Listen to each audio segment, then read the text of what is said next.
And thank you, Anne. Good morning. I'm Kirsten Hensa. I'm a partner and managing attorney of the West Coast office for the firm. For those of you who are not familiar with K. Bender Rembaum, we are an exclusive community association law firm. So that means that we represent exclusively your condominium, HOA, and cooperative associations throughout the state of Florida. Our main office is located in South Florida in Pompano Beach, but we do have other locations throughout the state, including Palm Beach Gardens, Orlando, and then the West Coast office for the firm is located here in Tampa. I've been practicing law going on 18 years, and I've been with the firm since 2010. So without further ado, let me go ahead and all right. Jeff is going to share the slides. I'm having some technical difficulties and am unable to share the slides. I have them in front of me, but Jeff is going to take the lead in turning the pages. So bear with us. All right, we're going to start with topic one. In topic one, we'll cover things like levying fines, financial literacy, and transparency. So let's go ahead and talk about transfer fees and estoppel certificates. All right, page 6. Okay. When we're talking about transfer fees, we're talking about what many boards and managers refer to also as application fees. And this might come up if you have the ability to approve and disapprove sales, leases, and other types of transfers. Presuming you have that document or authority in your governing documents. If you do, the statute allows associations to charge what is referred to as a transfer or an application fee in connection with the sale, lease, or other transfer. Now, in order to be able to charge this fee, the authority to charge the fee has to also be expressly set forth in your governing documents, whether in the declaration or in the bylaws. Now, the statute currently provides that the fee cannot exceed $150 per applicant, other than husband and wife or parent-dependent child, which are considered one applicant. Okay, so that's the maximum that you can charge today. Now, if the lease or a sublease is renewed, okay, you cannot charge another transfer fee if the same occupants will continue residing in the unit. Okay. Now, in addition to the transfer fee, the statute also allows associations to charge a security deposit in connection with a lease, only if authorized to do so in the declaration or bylaws. Now, if you have that language in your declaration or bylaws to charge a security deposit, the statute says, Chapter 718 provides that you can then charge up to 1 month's rent in security deposit, which then has to be held in escrow, maintained by the association. Now, the security deposit is intended to protect only against damages to the common elements or association property that may be caused by a tenant.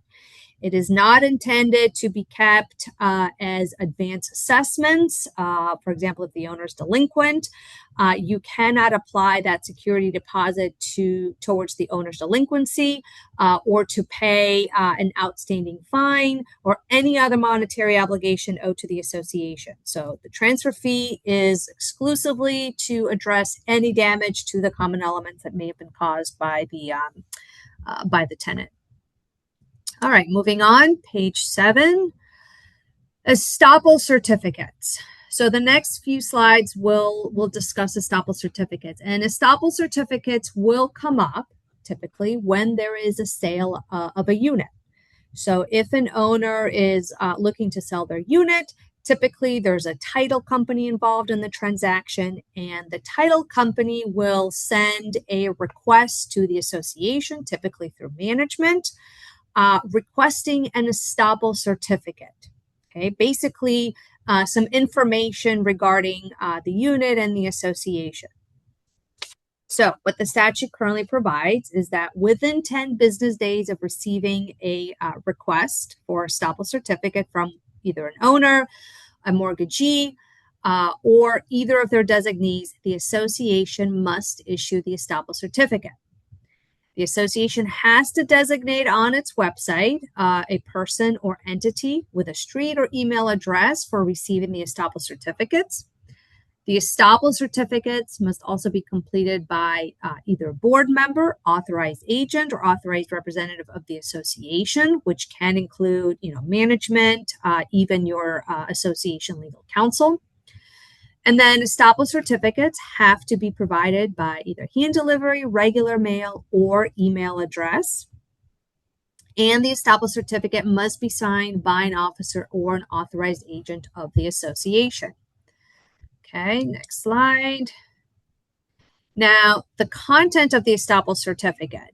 The good news is that you don't have to recreate the wheel, right? You don't have to figure out what the estoppel certificate has to provide, because the statute literally already tells you what information has to be included on the estoppel certificate. So on this page, you'll see the basically general information, right? The date of issuance, name of the owner, the property address. Are there any parking spaces associated with the unit? So just your general information. Next slide. Then there's going to be a section in the estoppel certificate that addresses assessment. Basically, what are your regular periodic assessments? Date that the regular periodic assessment is paid through, right? Your next installment. Provide an itemized list of all assessments, special assessments, and any other monies owed on the date of issuance. This is where you will want to make sure that if the selling owner owes any money to the association, right, whether it's regular assessments, any special assessments, any costs, attorney's fees that may have been incurred in collection efforts, perhaps any fines. So any monetary owed to the association, you'd want to make sure to reflect it on your estoppel certificate, right? If you fail to do that, then the buyer will have a basis to dispute those charges later on after closing. All right, next slide. And then there's another section in the estoppel certificate for other information. So, for example, number one, are there any transfer fees or any other fees associated with the sale purchase? So we just discussed the transfer application fee. And if you do have documentary authority to charge that fee, then you'll want to disclose that on the application. And that fee is typically used to offset any cost the association incurs in doing a background check on the applicants, whether it's the criminal or financial credit background. Number two, I want to point this one provision, and then you can read the rest of the slides at your leisure. But here's where you also want to identify any outstanding or open violations.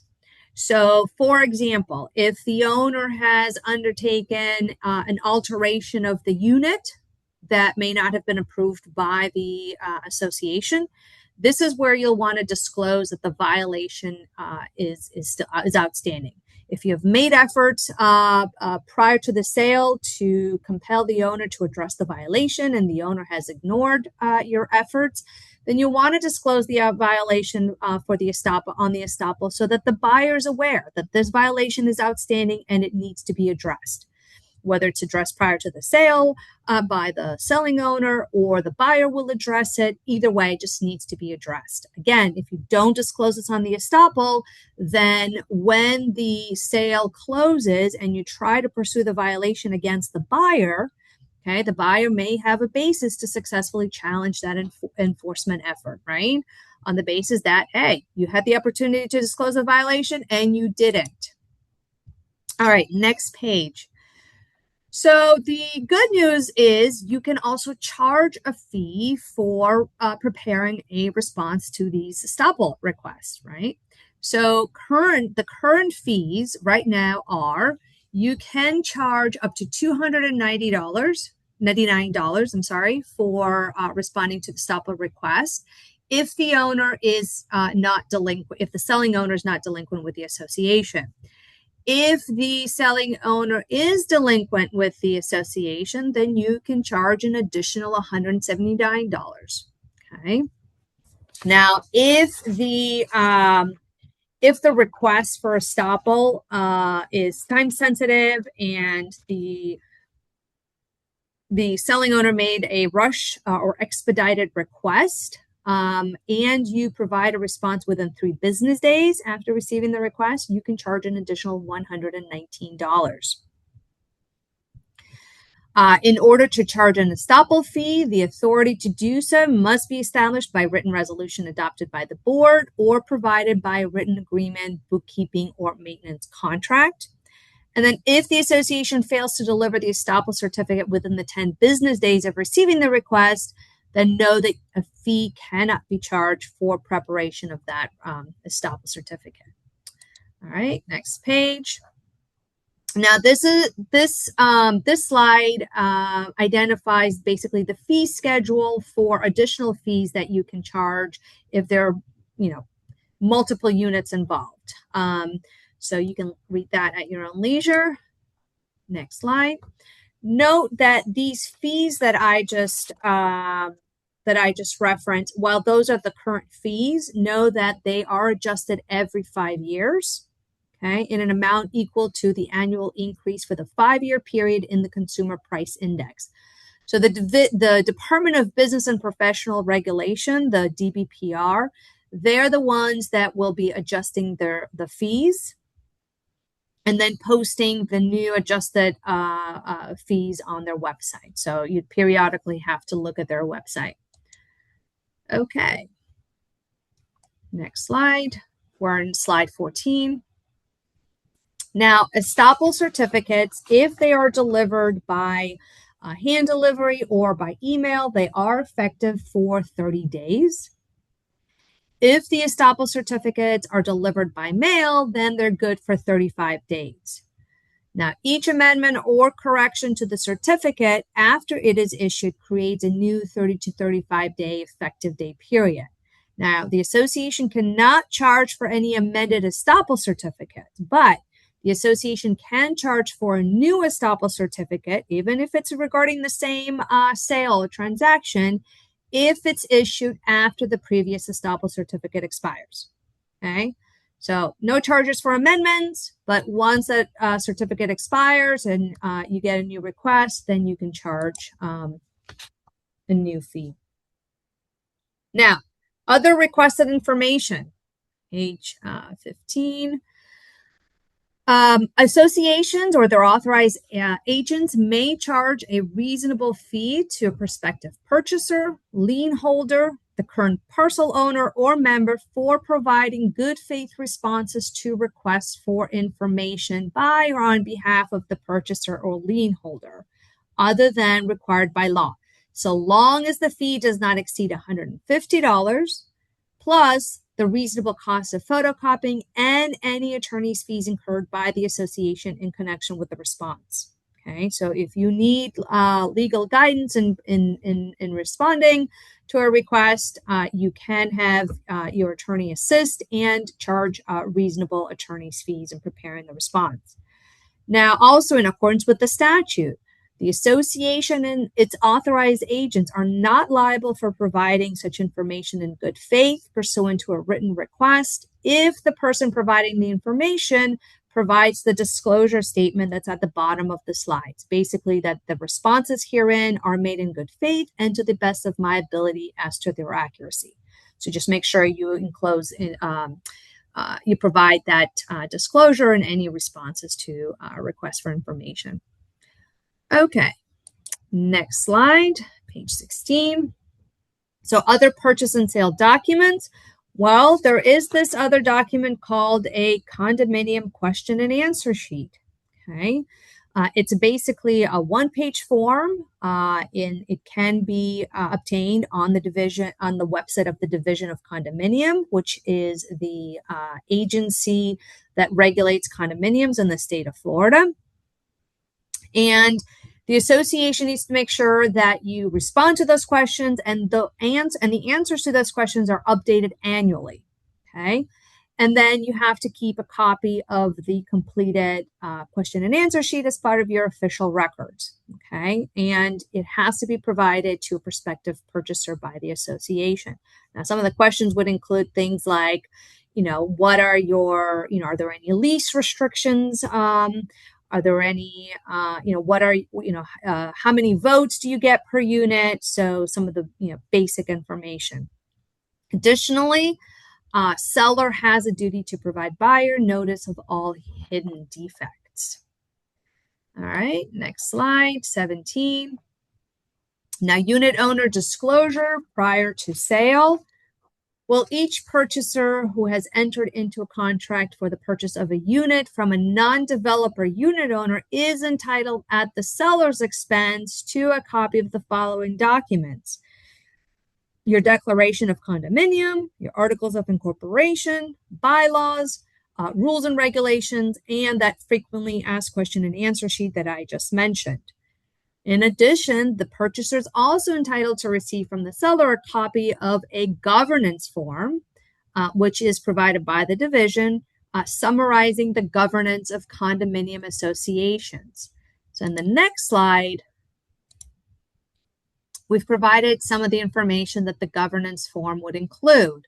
I'm not going to go through it in detail, but as you can see, for example, number 1, what is the role of the board in conducting day-to-day affairs, the board's responsibility to provide advance notice of board and membership meetings, so forth and so on.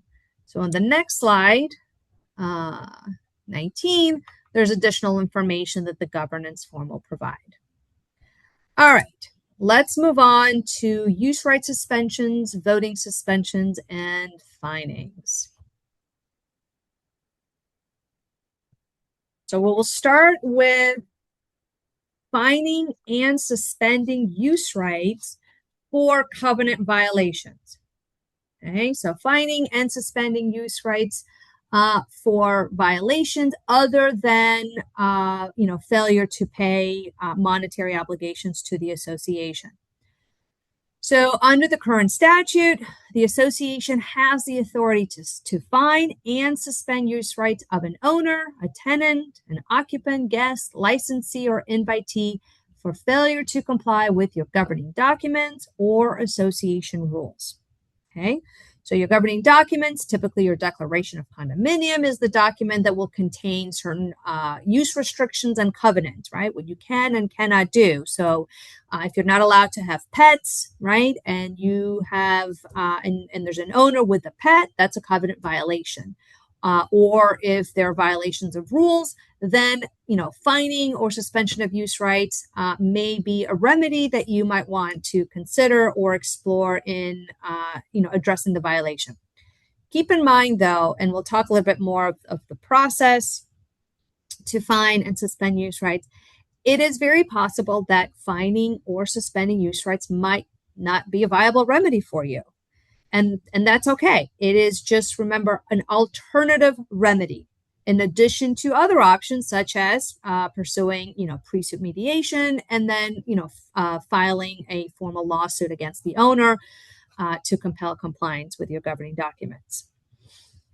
So, for fining and suspending use rights, you don't need to have express authority in your governing documents to exercise these remedies. The statute already gives associations the right to exercise these remedies. So if you've looked through your bylaws and your declaration and you don't see authority to fine or suspend use rights, don't get nervous. Now, for fining and suspending use rights for covenant violations, it is typically a two-step process. Okay. So typically the first step is that the board has to adopt the fine or the suspension.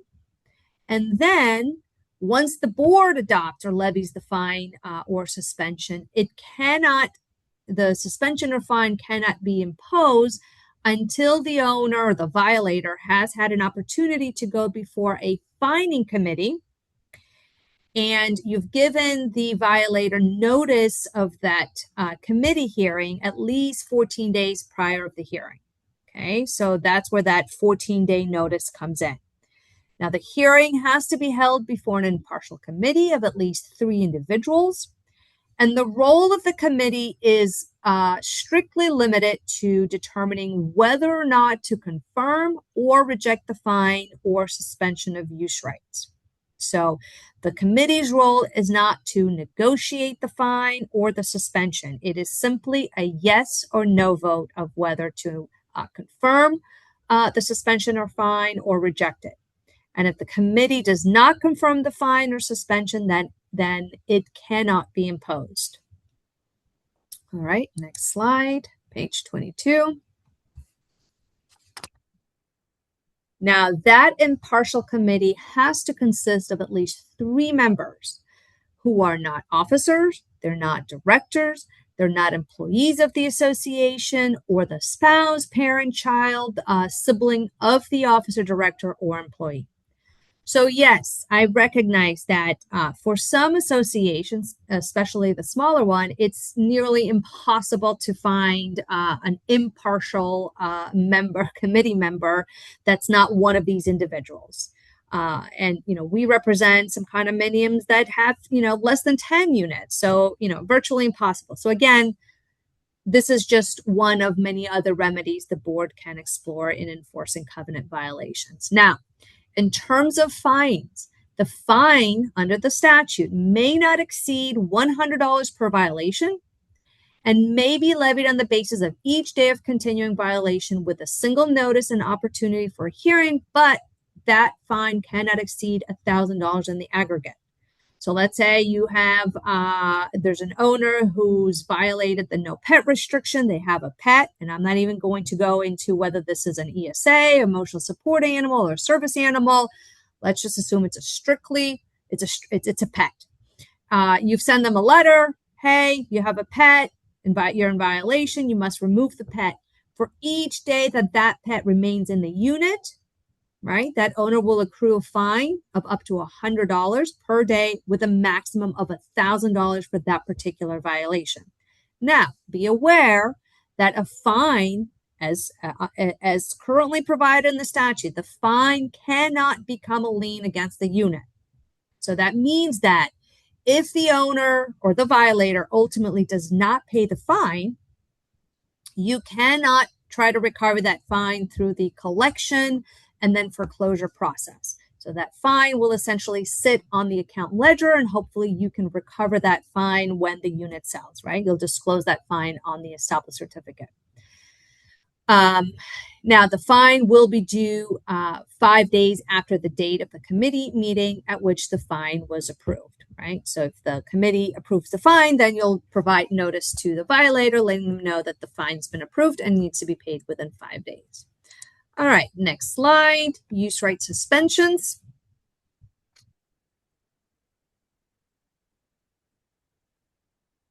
Now, suspension of use rights for failure to pay monetary obligations greater than 90 days. So if an owner is delinquent on any monetary obligation to the association, which has been delinquent for more than 90 days, the board has the ability to suspend the owner's use rights. Now, suspension due to delinquency, as opposed to suspensions for other covenant violations, those suspensions can simply be approved by the board at a duly noticed board meeting. Okay, so you don't need a committee hearing in order to suspend use rights for delinquencies. In order for the use right suspension to take effect, the board must notice the owner, the tenant, the occupant, licensee, or invitee, if applicable, of the suspension after it's approved by the board. So you'll send a letter to the violator letting them know the board has approved the suspension, and then the suspension will become effective until the monetary obligation is paid in full. Next slide. Now, the suspension of use rights will apply to a member and when appropriate to the members' tenants, guests, invitees, even if the delinquency or the failure that resulted in the suspension arose from less than all of the units or parcels owned by a member.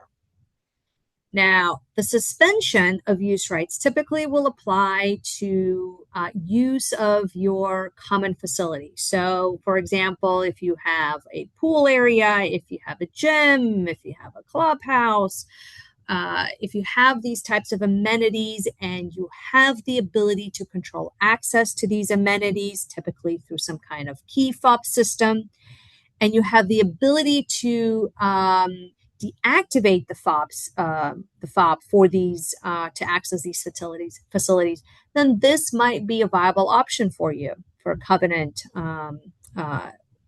enforcement, or to compel payment on a delinquency. If you don't have facilities or you don't have the ability to control access to these facilities, then obviously this may not be a viable option for you. Now, keep in mind that under the statute, suspension cannot apply to limited common elements intended to be used only by that unit. So, for example, if the balcony is a limited common element to the unit, you can't suspend the ability of the owner or their occupant tenant to use their own balcony. The suspension also would not apply to common elements needed to access the unit, utility services, parking spaces, or elevators. Okay.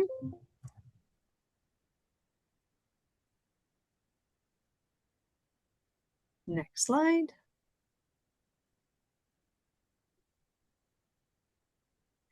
Voting suspensions.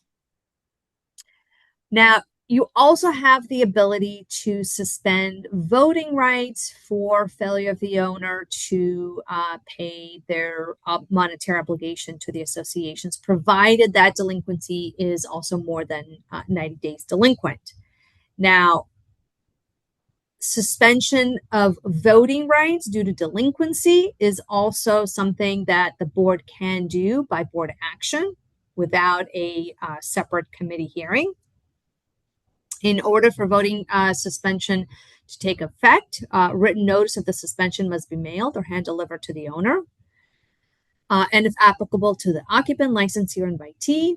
And then the voting suspension is effective until the monetary obligation is paid in full. Now, keep in mind, under the statute, the delinquency, not only does the owner have to be more than 90 days delinquent, but the delinquency itself has to be greater than $1,000. And proof of the obligation must also be provided to the owner 30 days before the suspension takes effect. So at some point, you needed to have notified the owner that the owner is delinquent on a monetary obligation owed to the association. Now, remember I said that the ability to fine and suspend use rights for covenant violations is something that the board can do without having express authority in the governing document.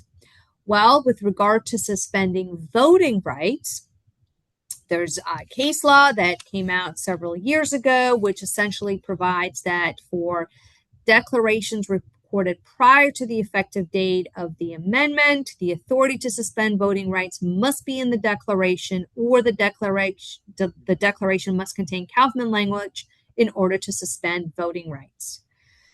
So, what this means is that if you currently do not have Kaufman, and Kaufman refers to language as amended from time to time that is typically referenced after Chapter 718 in your declaration.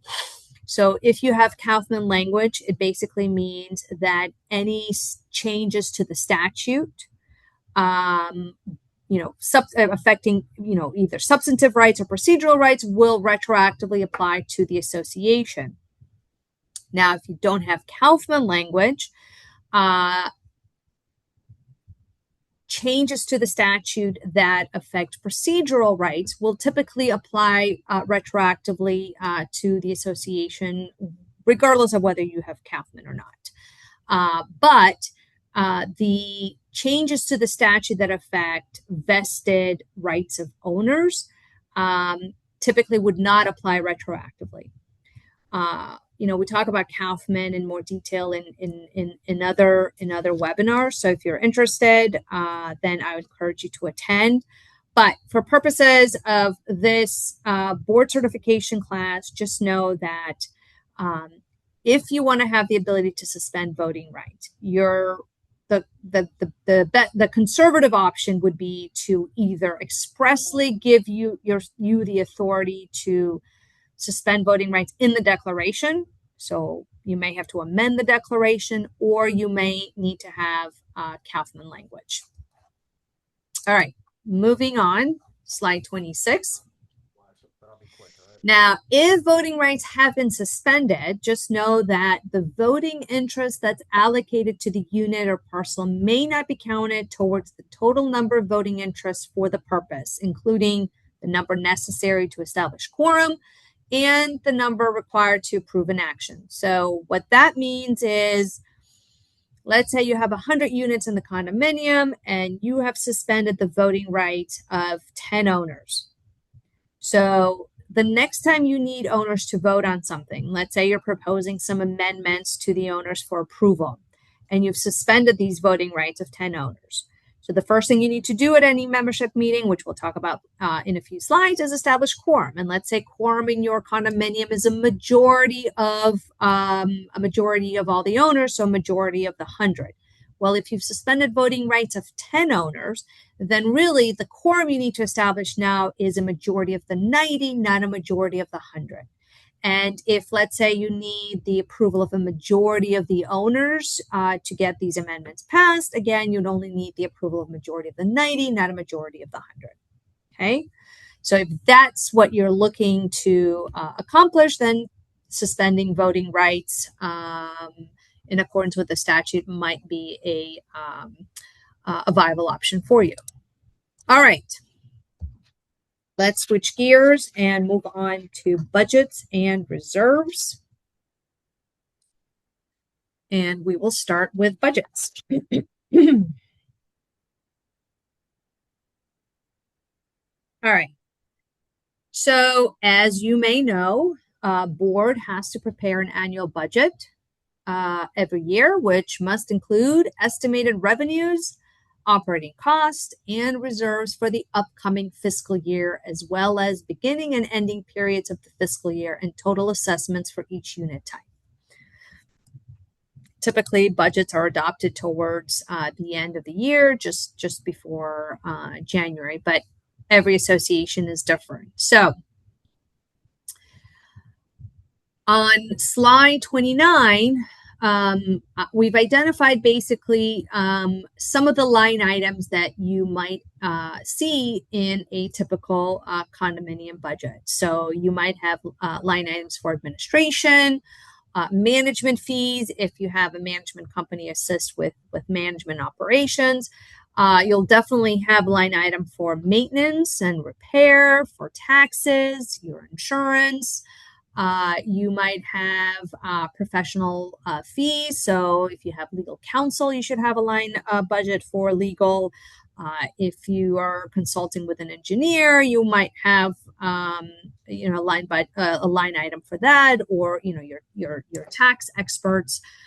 And then you will have fees that are paid to the division annually, and you might have additional line items, right? These are just the more the typical ones you'll find. Next slide. Now, in terms of adopting the budget, the budget has to be adopted at a duly noticed board meeting. And that meeting has to be noticed at least 14 days prior. And you must mail a copy of the budget along with the notice of the meeting. Alternatively, you can also electronically send a copy of the notice of the meeting along with a budget to those owners who have consented to receiving notices by email. Now, person providing the notice of the meeting also has to execute an affidavit confirming compliance. And if the board makes any changes to the budget during the properly noticed board meeting, it does not need to be resent, or you don't need to renotice the budget meeting. Okay.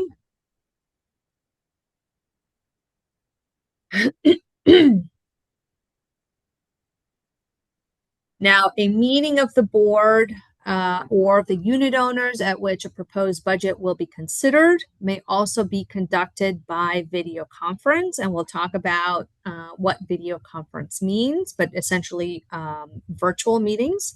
So you can conduct board and membership meetings virtually, and the division must adopt rules governing the requirements of such meetings.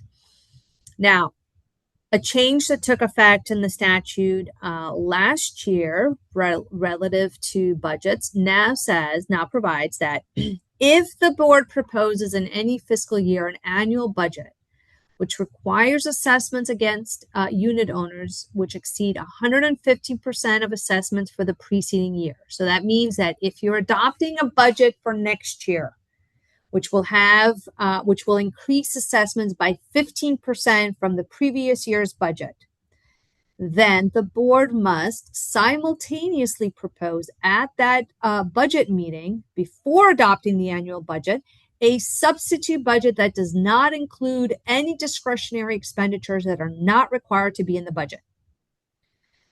So if you are going to adopt a budget that'll increase assessments by 15% or more, then you have to propose a substitute budget that does not include discretionary expenditures.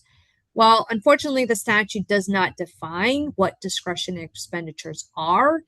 And I don't know about you, but I have never seen an association budget that includes discretionary expenditures. Typically, everything on the budget is a need, it's a must. Now, be that as it may, the statute does say that when calculating whether the budget will exceed 150% over the prior year, you will exclude the following items. So reserves for repair replacement of condominium property or association property, CEUs, your structural integrity reserves, if you are obligated to maintain those, and then insurance premiums. So these three line items you will remove from the budget for purposes of calculating this 115% threshold. And after you remove that, if your budget still exceeds this threshold, then you need to do the substitute budget. All right, next slide. Now, unit owners must consider and may adopt the substitute budget prior to the board's adoption of the budget that exceeds this 115% threshold. The substitute budget has to get the affirmative approval of a majority of all the voting interests, unless, of course, you have a higher percentage required in the bylaws. Okay. Now, if the substitute budget is not adopted, then the annual budget previously initially proposed by the board may be adopted. Okay. So what the statute doesn't expressly say, and what you need to consider is that if you are in the position to, if you are required to propose this substitute budget, which owners are the ones that are entitled to vote on, you have to note that you'll have to recess your budget meeting, right? And make sure that this membership meeting is duly noticed, at which owners will have the opportunity to vote. And then, once that membership meeting is concluded, depending on the outcome, then you will go back to your budget meeting and then, conclude your budget meeting, which may be that you end up adopting your initial proposed budget. Okay, so, get with management and get with your legal counsel to properly set up these meetings. All right, next slide. Now, effective July 1st of 2021, the board is required to adopt the annual budget at least 14 days prior to the start of the association's fiscal year. Okay, so regardless of what your bylaws provide, make sure that your budget is adopted within this time frame. Now, the statute says that in the event the board fails to timely adopt the annual budget a second time, it's deemed a minor violation and the prior year's budget continues in effect until the new budget is adopted. That said, failure to timely adopt your budget may expose you to potential complaint being filed by an owner with the division of condominium. So just keep that in mind, which may result in you incurring attorney's fees and, a violation being found. All right, let's switch gears to reserves. So I'm on slide 34.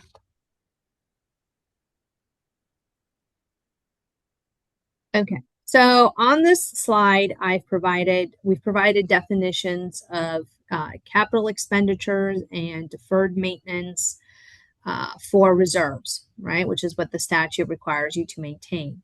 Now, some examples of capital expenditures and deferred maintenance will include, for example, your roof replacement, your building painting, your balcony restorations, your seawall repairs. These are some of the typical reserve items.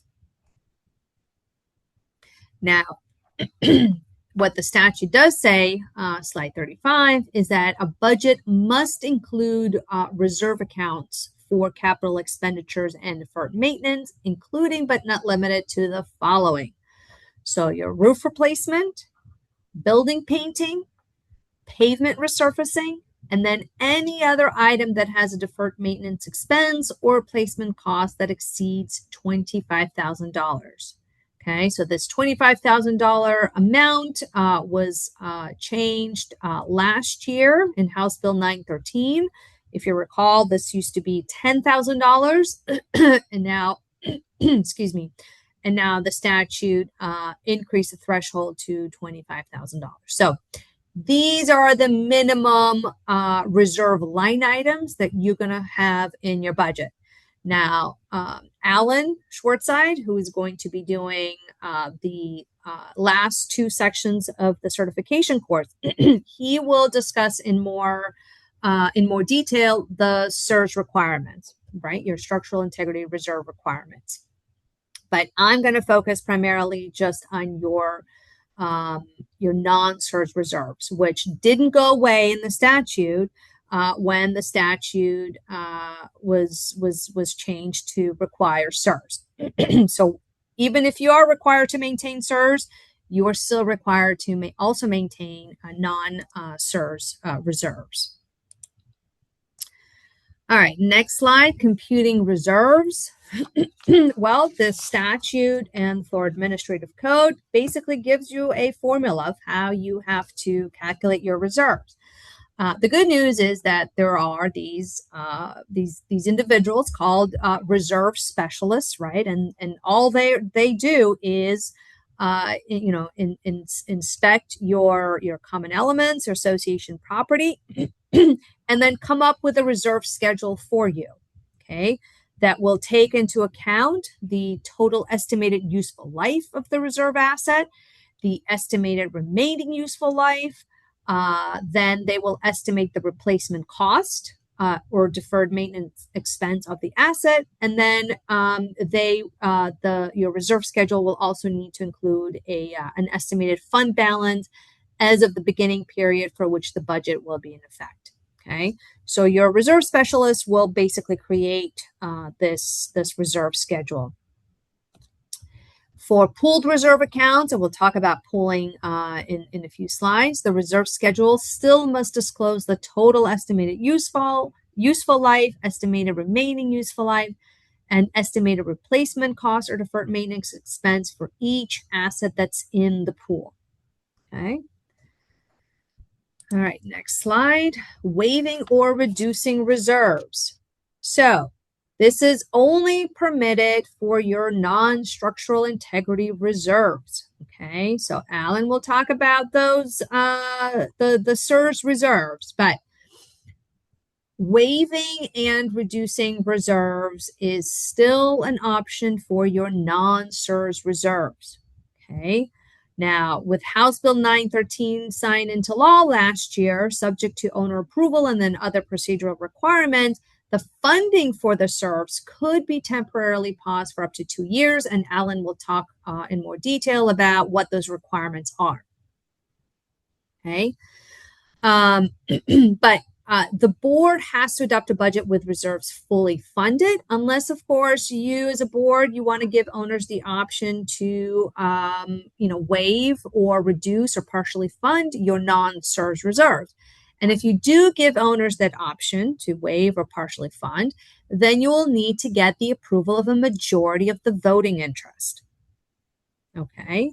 So only if a majority of the voting interest vote in favor of waiving or reducing your non-CEUs reserves, then you can do so. Now, the vote to waive or reduce reserves is only applicable for the budget year the vote was taken. So, folks, if you are one of those associations that wants to have, reserves waived, your non-CEUs reserve waived every year, you have to get a new vote every year. So that vote is only applicable for the budget year. Okay, so the following year, you have to go through the same process to get that membership vote to get your non-CEUs reserves waived or reduced. Whether to submit to the membership a vote to waive or partially fund your reserves is totally within the discretion of the board. It's not required by law. And then if at the meeting no waiver or reduction in reserves is achieved, or if the quorum of the membership is not attained, then reserves as fully funded will go into effect. Okay. All right. Next slide. Authorized reserve expenditures. Now, reserve funds and any interest accruing therein must remain in the reserve account until spent on its designated purpose. So when you set up your reserve accounts, your reserves can only be spent for the reserve item for which it was designated, right? So if you have a reserve item for pool resurfacing, then those funds can only be spent on pool resurfacing unless owners vote to use reserve funds for alternate purposes. Okay, so if, for example, you need to get your roof replaced sooner than expected, you don't have enough funds to replace your roof, but you have a lot of reserve funds allocated to other reserve items, and you want to essentially, borrow from these reserve funds to replace your roof. The only way you'd be able to do that without legal exposure is to first get a vote of the owners to allow or authorize the association to use reserve funds for alternate purposes. And the vote that you need to get is a vote of the majority of the voting interest. No use for other purposes or alternate purposes is permitted for CEUs reserves, right? So CEUs reserves can only be used for their intended purposes, and then Alan will talk about that shortly. Now, pooled reserves. Non-structural reserve accounts or non-CEUs reserve accounts may be pooled, meaning that the association may have one reserve account to pay for multiple categories of reserves instead of separate accounts for each reserve item. So, for example, you might create a pool for your, roof replacement and building painting and, perhaps pool resurfacing and any other items you might want to include in the pool. The benefit of creating pooled accounts, right, is that in the scenario that I described earlier, if you are short on funds for any particular reserve item, right? So if you have in a pool, roof replacement and painting and pool resurfacing, and you need to replace that roof, but you don't have enough funds specifically allocated to your roof replacement, you can always, you can borrow from the other reserve items within the pool without having to obtain membership approval.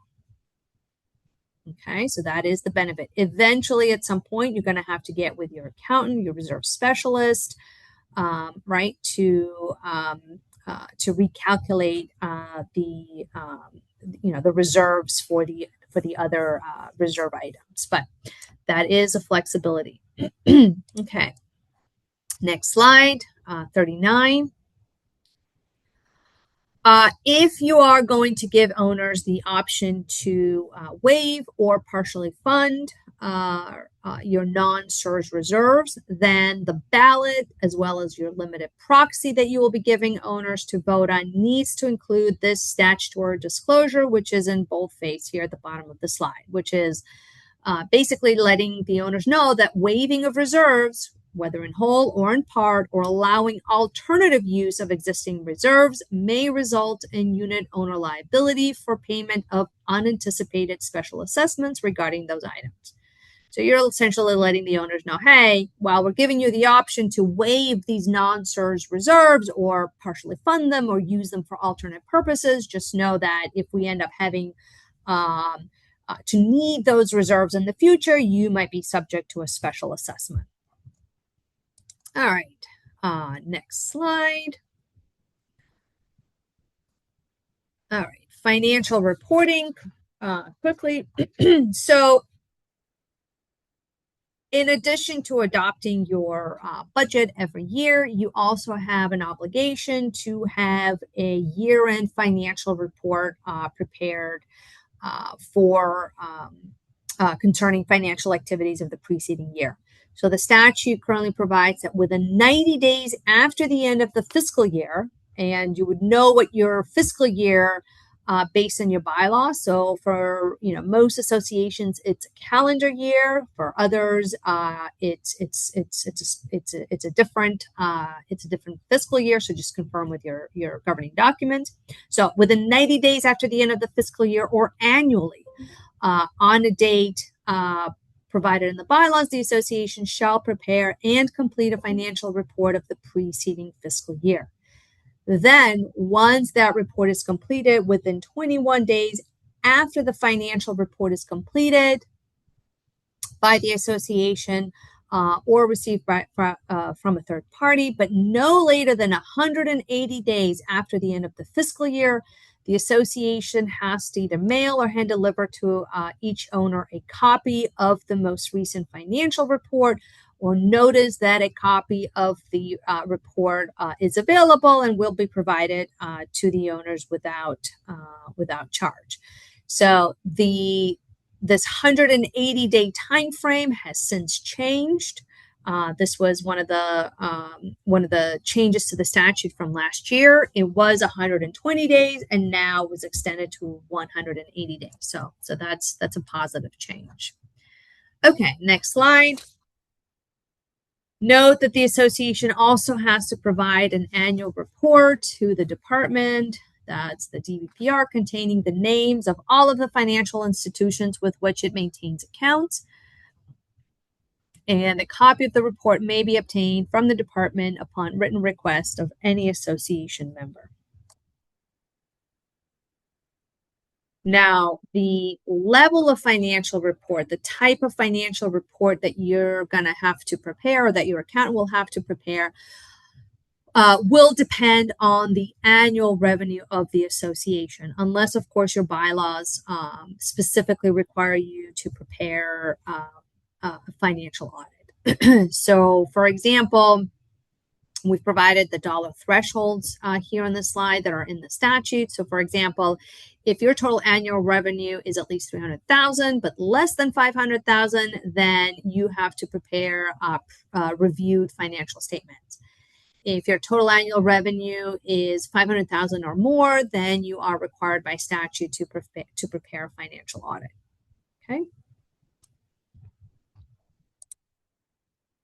All right. So that was topic 1. Let's move on to topic 2, where we will talk about notice, meeting requirements, insurance requirements, and then conflict of interest. All right, so let's go to membership meetings, slide 45.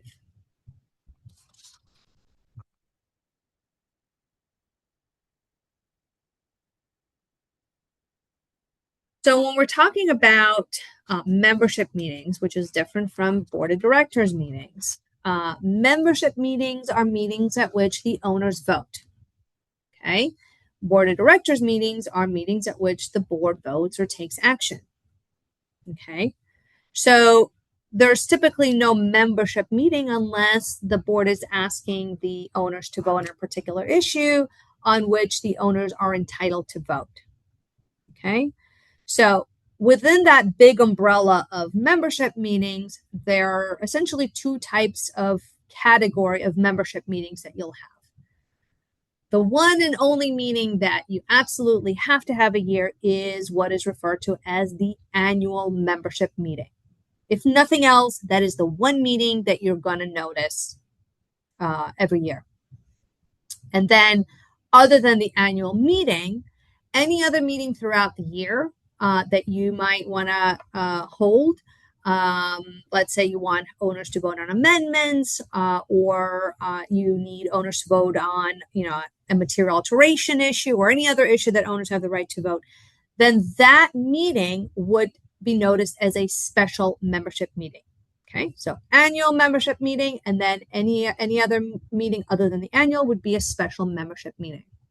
So with regard to your annual membership meeting, what the statute provides is that it has to be held at the location provided in the bylaws, and if the bylaws are silent, the meeting must now be held within 15 miles. It used to say 45 miles, but now it's 15 miles of the condominium property. And then membership meetings may need to be held at that location accessible to physically handicapped person if it is requested by a physically handicapped person.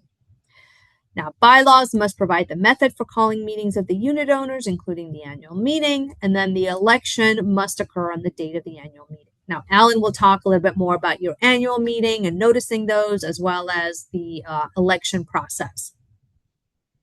For special membership meetings, when they're typically held when either they're called by the board or upon a written request of at least 10% of the unit owners, unless you have a different percentage provided in the governing documents. Okay, so yes, owners have the ability to call that a special membership meeting. Okay, video conference. So the statute last year changed to include a new definition for the term video conference. And what it means is basically a real-time audio and video-based meeting between two or more people in different locations using video-enabled and audio-enabled devices. So the statute now allows board membership and committee meetings to now be conducted by video conference, which is essentially your virtual meeting, your Zoom meetings that you've been probably holding since COVID. Now, keep in mind these new requirements. You're not required to conduct meetings by video conference, but if you elect to do so, the statute now provides that notice of any meeting that will be conducted by video conference must have a hyperlink and call-in conference phone number for unit owners to attend the meeting. And importantly, there has to be a physical location. You have to identify a physical location on that notice of meeting where unit owners can attend the meeting in person. Now, it could be just where, it could be a location where just the manager is going to be there, or maybe some board members will attend physically, but nonetheless, you have to have a physical location. All meetings conducted by video conference must also be recorded, and the recordings have to be now maintained as official record of the association. Now, with regard to annual meetings specifically, note that if it is conducted via video conference, then the statute provides that a quorum of the members of the board must be physically present at the physical location where unit owners may attend the meeting in person. And then the meeting also has to be recorded, and the recording of that meeting has to be maintained as part of the official record. And Alan will discuss annual meetings and quorum requirements later on.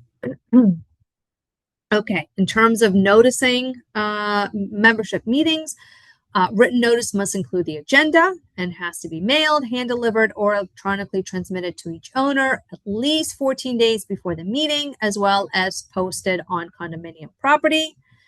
The board has to adopt by rule a a designated location on condominium or association property at which member meeting notices will be posted. Okay. And then notice must be mailed to each unit owner at the address that's last furnished to the association by the unit owner. All right, moving on to slide 49. The person that's providing notice of the membership meeting, which typically is the property manager, it could be your secretary if you're not, if you're self-managed, they must sign an affidavit basically attesting that they've provided notice to the membership in accordance with the statute. Now, unless a unit owner waives in writing the right to receive notice of the annual meeting, such notice must be hand-delivered, mailed, or electronically transmitted to each unit owner.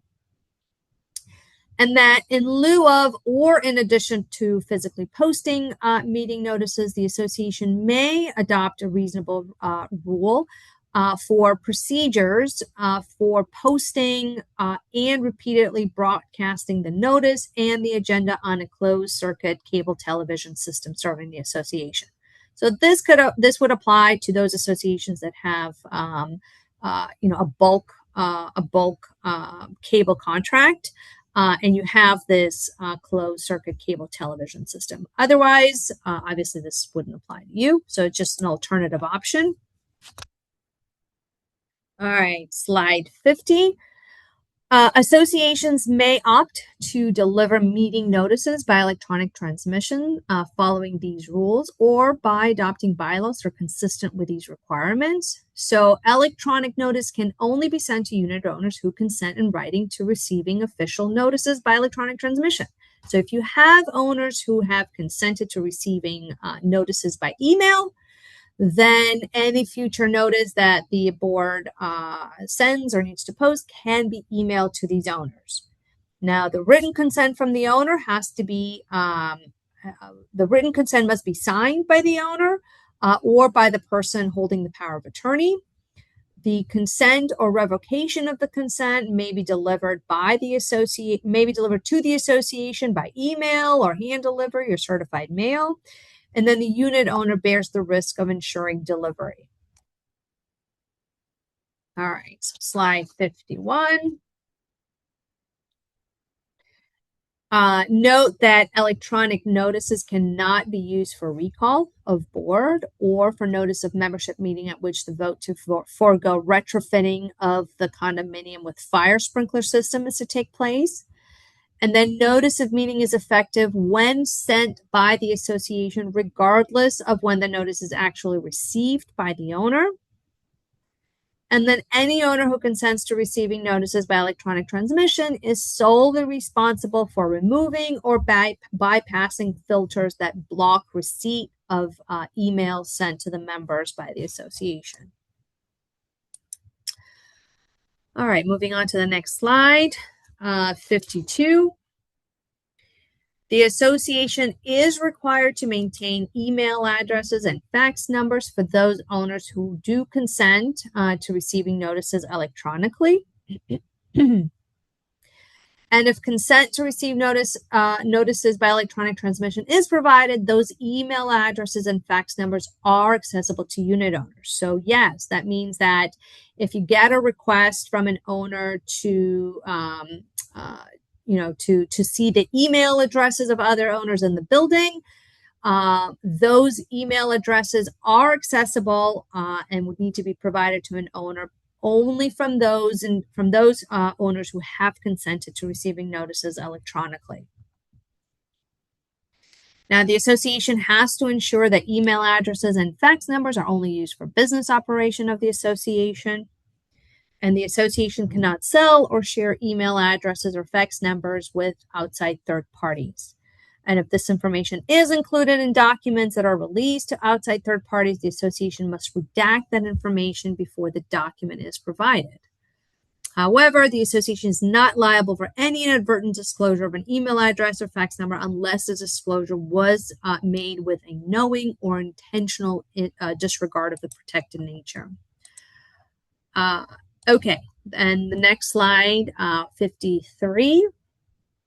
Note that there are website posting requirements. Now, Alan's going to talk in more detail about your official records and website requirements. Just note that for purposes of notices and agendas, for those associations who manage condominiums with, it used to say 150 units or more, but now this threshold is 25 units or more. The association must post a digital copy of the members' meeting notices and agendas on the association's website. Okay, and then not only do you need to post the notice and agenda on the website at least 14 days prior to the meeting, but any document that's related with the owner's vote also needs to be posted on the website if you fall within this threshold. Okay. So, for example, if you're asking owners to approve an amendment to your governing documents, then that copy of the amendment would also need to be posted on the website. Okay. Slide 54. In terms of quorum of membership meetings, unless there's a lower number in your bylaws, the percentage of voting interest required to constitute quorum is a majority of the total voting interest. And then decisions, unless otherwise provided in the statute or in your governing documents, decisions to be made by the members must be made by a majority of the voting interest represented at a meeting in which a quorum is present. Now, that said, for example, if you want to amend your declaration and the membership approval requirement that you need to amend is 75% of the entire voting interest, then that's the threshold that you have to go with, okay? Now, written consent. Any approval by unit owners called by the Condominium Act or your governing documents may be taken by written consent in lieu of a meeting on matters for which action by written consent is expressly allowed in your governing documents. So written consent is an alternative option to getting membership approval at a membership meeting. But again, the only way that you would be able to get an owner's vote through the written consent process is if your governing documents expressly allow that process. And essentially, with the written consent process, it works very similarly to a limited proxy, which we'll talk about in the next few slides. Essentially, you would send out to the owners a consent form rather than a meeting notice and a proxy. And you would identify on that form, what action you want owners to take. And then if an owner is in agreement and wants to consent to the action, all they have to do is sign at the bottom of the consent form and then return the consent form. And you have a certain time frame within which to get the consent forms in order to pass the specific action. Okay, so if you are interested in having the option, the ability to approve, for owners to approve or take action by written consent, then I would encourage you to get with legal counsel to discuss that option. All right, slide 55. So in terms of member participation, members have the right to speak at members' meetings with regard to all agenda items. And the association may and should adopt rules governing the frequency, duration, and manner of member statements. Now, members also have the right to record or videotape membership meetings subject to reasonable rules adopted by the division, which we've included them here on the slide. In the interest of time, I'll just move on to the next slide. You can read those at your leisure. Now, voting by proxy. There are two types of proxies that you may have heard. So there's a general proxy and then there's a limited proxy. So a general proxy allows the proxy holder to vote however the proxy holder sees fit on any matter that may be undertaken at the specified members' meeting. Typically, general proxies would be used for purposes of establishing quorum at meetings. A limited proxy will list the issues that the proxy holder may cast a vote on behalf of the voting interest and then instructs the proxy holder how to vote. So for condominium associations, limited proxies will be the proxy that you need to use for for specific things that are in the statute. So, for example, votes taken to waive or reduce reserves, votes taken to waive financial reporting requirements, votes to amend your governing documents, and then any other matter for which the condominium requires or permits a vote of the unit owners. For those, you will specifically create a limited proxy, and your legal counsel can assist with that. Now, unless use of a limited proxy is required, a general proxy may be used and may be used in voting of non-substantive changes. Now, a proxy, whether it's limited or general, cannot be used to vote in an election or to vote to forego retrofitting of your fire sprinkler system. Proxy given is effective only for the specific meeting for which it was originally given, and then any lawful adjournment of that meeting. And it's only valid for 90 days after the initial meeting. Every proxy is also revocable at any time at the pleasure of the member. All right, so we're going to now move on to board of directors meetings and notice requirements. All right, slide 59. So officers and directors have a fiduciary responsibility to the unit owners and must act reasonably. That's what is referred to as the business judgment rule. And directors must not be compensated unless otherwise authorized in the bylaws. And we'll talk about that, especially conflict of interest later on. All right, slide 60. So unless otherwise provided, the corporate powers of the corporation of your association are exercised by the board. Okay, as such, the board is responsible for carrying out the association's duties unless otherwise specified by law or the governing document. So typically, board will vote on taking action unless, of course, a vote of the members is specifically required on a particular issue. No board member, not even the president, should make unilateral decisions unless, of course, the power is delegated or it's an emergency. And the board is generally responsible for the maintenance of the association property, the health, safety, and welfare, right? Okay, let's talk about kickbacks. So an officer, director, or manager may not solicit, offer to accept, or accept a kickback. And that term has been defined in the statute, which means anything or service of value for which consideration has not been provided for an officer, director, or manager's own benefit or that of their immediate family from any person providing or proposing to providing goods or services to the association. Now, any officer, director, or manager who knowingly solicits, offers to accept, or accepts a kickback commits a felony of the third degree and is subject to civil penalty and must be removed from office. There is, however, no prohibition against an officer, director, or manager from accepting services or items received in connection with trade fairs or education programs.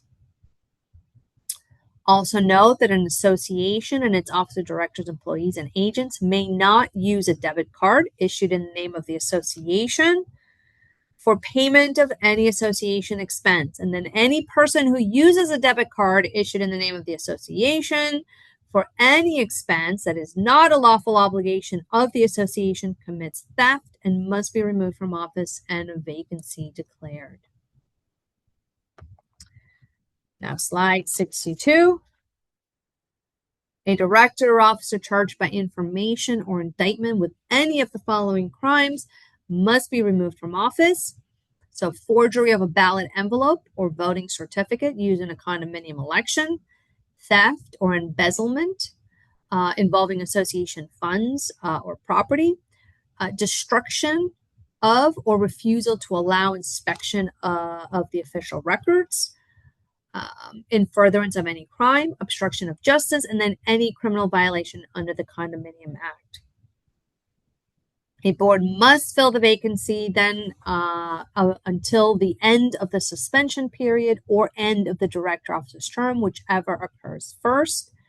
And if charges are resolved without finding of guilt, then the director officer must be reinstated for the remainder of his or her term.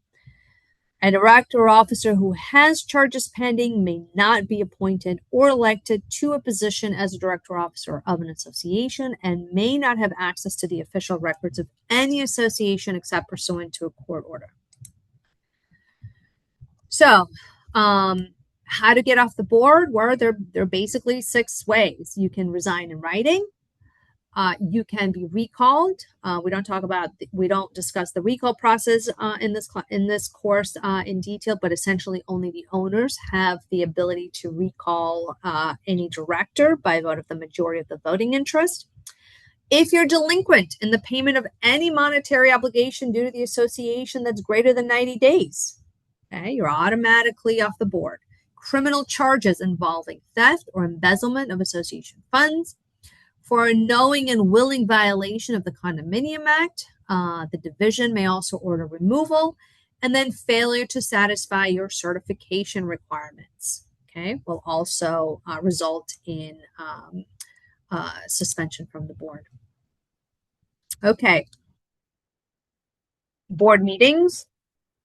So in a residential condominium association of more than 10 units, the board must meet at least once each quarter. Right. So this change in the law was adopted as a result of complaints from owners that boards were just, voting and taking action without meeting. Well, now you are required to have at least one meeting each quarter. And then at least 4 times a year, the meeting agenda has to include opportunity for members to ask questions of the board. Now, at times, the board may take action outside of the context of a properly noticed board meeting, in which case that action should be ratified at the next properly noticed meeting. This can result in emergency situations, for example, and also note that board members may use email as a means of communication. So you can email amongst yourselves, but you cannot use email to cast a vote on association matter. Right. So if you're ready to vote on a particular issue, make sure that you duly notice a board meeting. Okay. In terms of noticing board meetings, typically you would notice a board meeting with a notice posted on condominium or association property at least 48 hours prior to the meeting, which notice has to obviously include the agenda of the meeting. Now, there are some board meetings that require a 14-day notice. So written notice of a board meeting at which a non-emergency special assessment will be adopted, or if you're going to be adopting amendments to rules regarding unit use, okay, then notice of those meetings have to be not only mailed, hand-delivered, or emailed to those owners who've consented to receiving notices by email, but they also have to be posted on condominium or association property at least 14 days prior to the meeting. And then evidence of compliance with this 14-day notice also has to be done by affidavit by the individual who sent out the notice.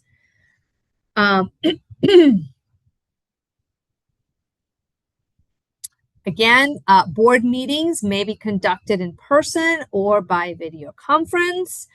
And if you are providing owners with the option to attend electronically, then remember the notice has to include the hyperlink or conference telephone number. You have to include the physical location of the meeting, and then that meeting also has to be recorded with the recording maintained as part of the official records. In terms of the location of where meeting notices have to be posted, the board must, by adopted rule, designate a specific location on condominium property at which all notices must be posted. And if there's no condominium property at which notices can be posted, notices must be mailed, delivered, electronically transmitted to each owner at least 14 days before the meeting. And then if you are one of those associations that has a bulk cable contract and you have a closed circuit system, then you have the option to also conspicuously post and then broadcast that notice as an alternative. All right, so now I'm on slide 68. Again, there are requirements for posting notices on association website. The threshold used to be that if you had 150 units or more, you had a website requirement and posting requirements. Now that threshold has gone down to 25. So if you're managing condominium with 25 or more units, then association must post a copy of the board meeting notices and agendas, and then any other document that is associated with that vote. So, for example, if you're looking to adopt a contract, then a copy of the contract would also need to be posted on the website. Okay, slide 69. Board meeting notices have to include agendas. We've talked about that. If 20% of the voting interest petitions the board to address an item, then the board, within 60 days of receiving the petition, must place the item on the agenda at its regular board meeting or at a special board meeting called for the purpose. And then if an agenda item relates to the approval of a contract or goods or services, then a copy of the contract must be provided with the notice and also made available for inspection and copying upon written request from an owner, as well as made available on association website. Okay. Notice of any meeting at which a regular or special assessment against an owner will be considered has to specifically include that assessments will be considered, provide an estimated cost, and then also include a description of the purpose of the assessment. All right, membership participation at board meetings. So first, meetings of directors at which a quorum of the board is present must be open to all unit owners, except for two types of meetings which can be legally closed, and those are meetings between the board and the association's attorney with respect to proposed or pending litigation, as well as meetings for the purpose of discussing personnel matters. Now, unit owners can also tape record and videotape meetings of board of directors, subject to the rules of the division, which we've included here on this slide. All right, moving on to slide 71. In terms of board member participation, unit owners have the right to speak at meetings with reference to all designated agenda items, and now they also have the right to ask questions relating to reports on status of construction or repair projects, the status of revenues and expenditures during the current fiscal year, and then any other issue affecting the condominium. That said, the statute does give associations the right, and so the association may and should adopt written rules governing the frequency, duration, and then manner of member statements.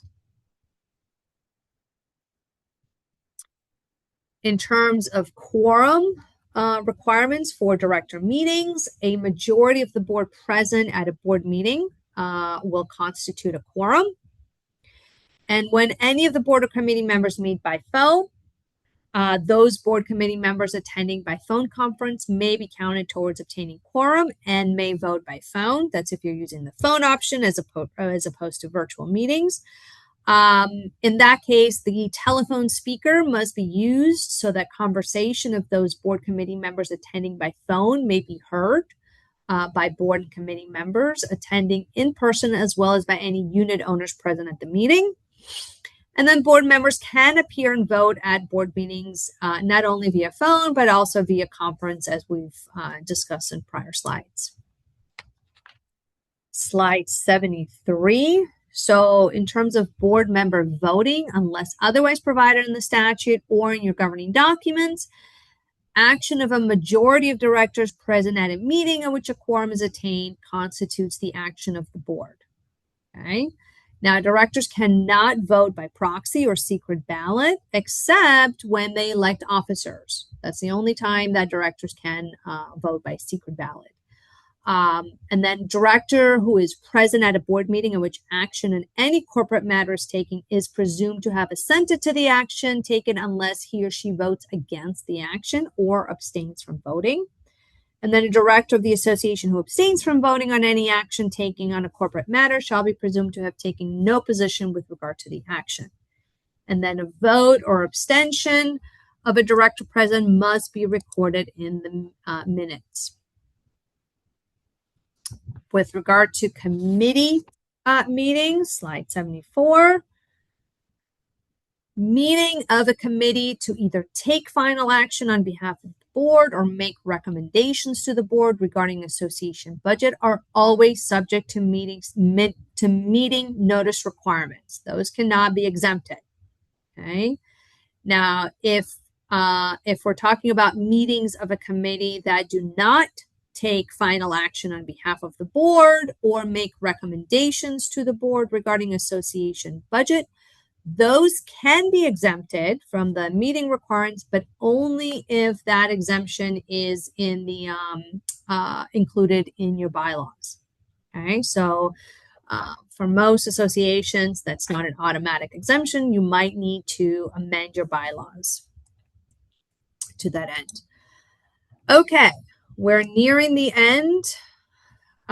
We have just less than 20 minutes, so we'll talk about insurance requirements, and then I think we're going to switch gears quickly to conflicts of interest. So let me try to summarize these two sections in the next 20 minutes or so. Okay, maintaining adequate insurance. So unit owner controlled associations must use its best efforts to obtain and maintain adequate insurance to protect the association property and common elements. Now, what is adequate property insurance? Adequate property insurance, regardless of any requirement in your declaration, for coverage by the association for full insurable value, replacement costs, or similar coverage may be based on the replacement cost of the property to be insured as determined by an independent insurance appraisal. And that appraisal has to take place at least once every 36 months. Okay, so hopefully everyone has an insurance agent with whom you can consult about your insurance needs. So this is something that you'll be discussing every year when your insurance comes up for renewal. And then in addition to the required insurance for, your property damage, associations should also have liability insurance for directors and officers. So that's your D&O insurance, insurance for the benefit of association employees, and then flood insurance for common elements, association property and units, if that's something that's required in the area in which the condominium is located. There's also a requirement for associations to maintain fidelity coverage. So the statute requires associations to maintain adequate insurance or fidelity bonding for all persons who control or disperse funds of the association. And that term, persons who control or disperse association funds, includes, but is not limited to, those individuals who are authorized to sign checks, as well as the president, your secretary, treasurer, and certainly your property managers.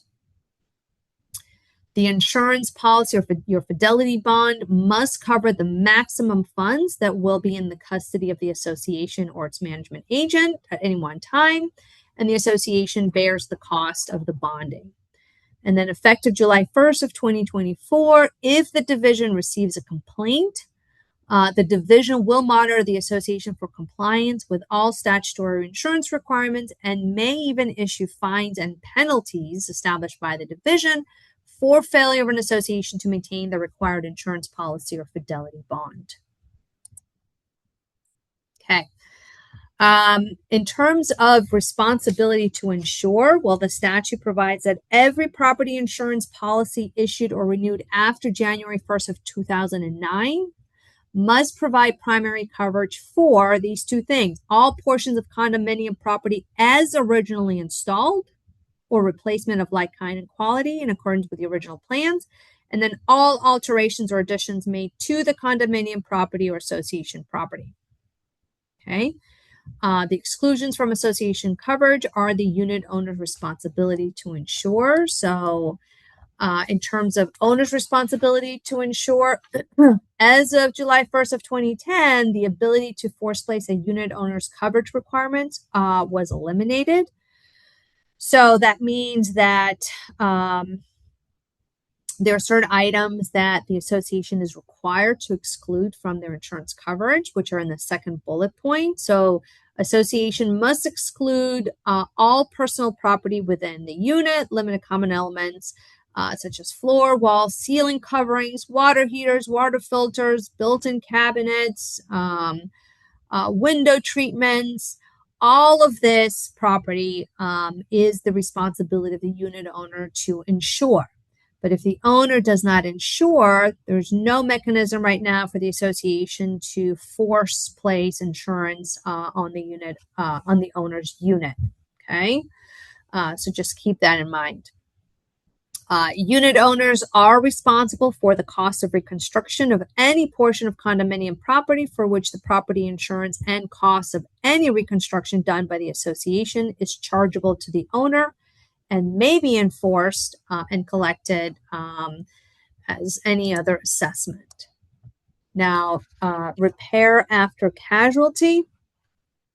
So if there's a hurricane and condominium property was damaged during the casualty event, then the statute provides that any portion of condominium property that must be insured by the association against property loss, which is damaged by an insurable event, must be reconstructed, repaired, or replaced as necessary by the association as a common expense.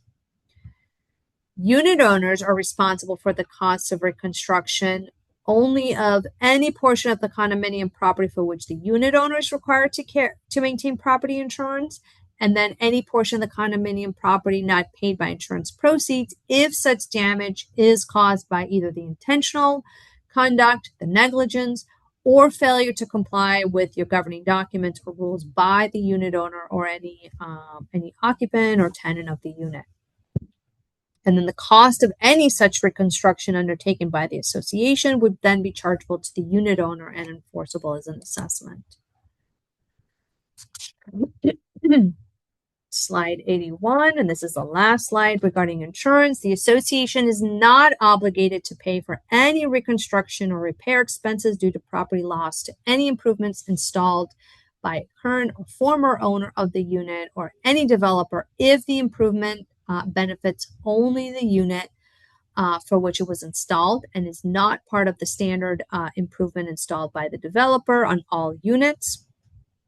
And then in the absence of an insurable event, so if there is for example, a loss like a water leak, if it's not an insurable event, then the association or unit owners are responsible for reconstruction, repair, replacement as determined by the maintenance provisions of the declaration. So if you just separate that, if it's a casualty event, then the statute will control. If it's property damage that results from a non-insurable event, then typically the maintenance obligations that are in the declaration is what will control who's responsible for what. Okay. And then quickly, let's go over conflicts of interest on slide 83. So board of directors conflict of interest. So directors and officers and relatives of directors and officers must disclose to the board any activity that may be reasonably construed to be a conflict of interest. Well, what is a conflict of interest? There is a presumption of a conflict of interest if one of the two things exist.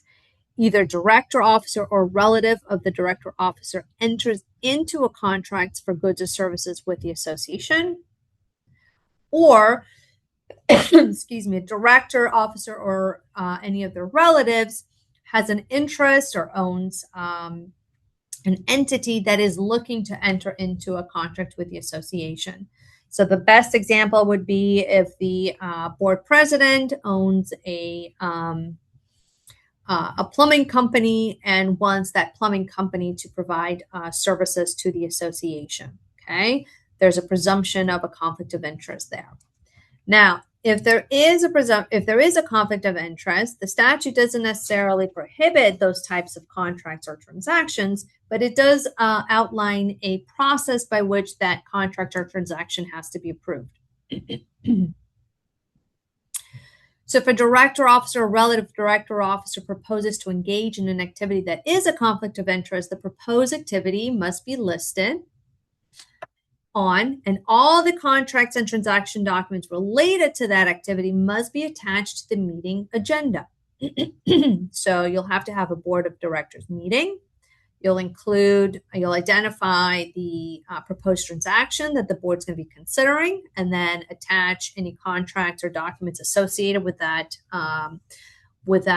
transaction. And then at the board meeting, the approval of the contract or the transaction requires a 2/3 vote of the directors present. Okay, so it's not a majority vote, it's a majority of the 2/3 vote of the non-interested directors.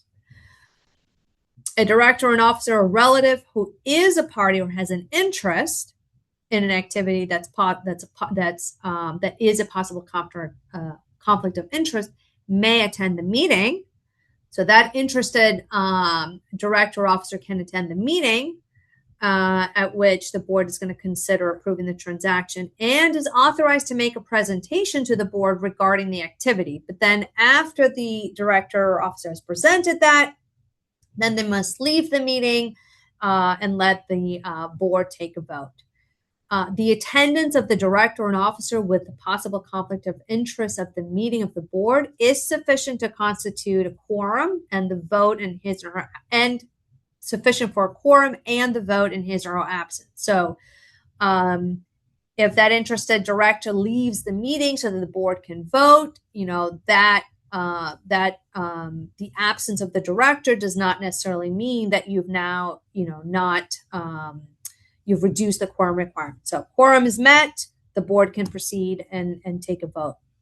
And then a director or an officer who is a party to or has an interest in the activity must recuse himself or herself from the vote, obviously.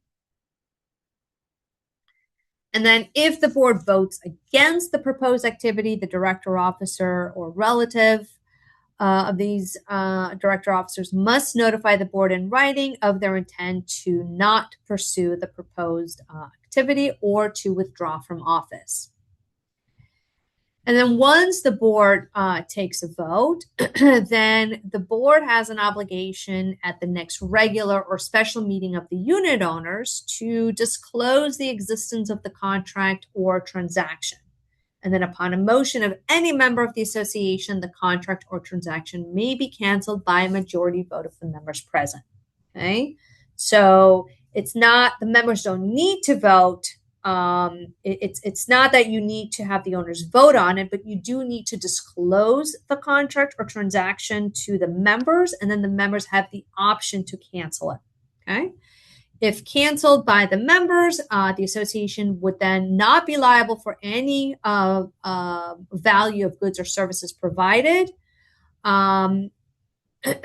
You're only liable, for the reasonable value of goods or services provided up to the point of termination.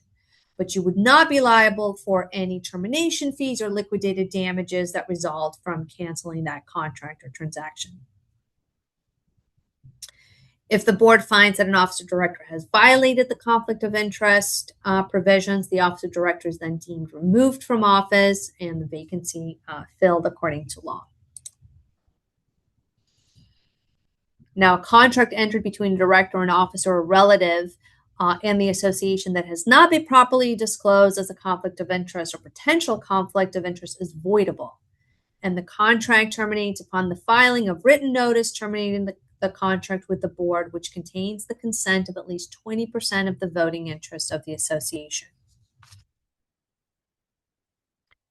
And then again, association managing a condominium with used to be 150 units, now it's 25 or more units, must post a copy on the website of any contract or document regarding that conflict of interest. All right, and then just quickly, conflict of interest involving managers, property managers, and management firms.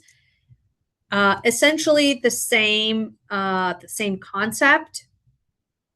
So there is a rebuttable presumption that a conflict of interest exists if the community association manager or management firm, including any directors, officers, or persons with a financial interest in the management firm or relatives of these individuals, and enter into a contract for goods or services with the association, or the property manager or management firm or any directors or persons with financial interest in the management firm have a interest in an entity that is looking to enter into a contract or transaction with the association.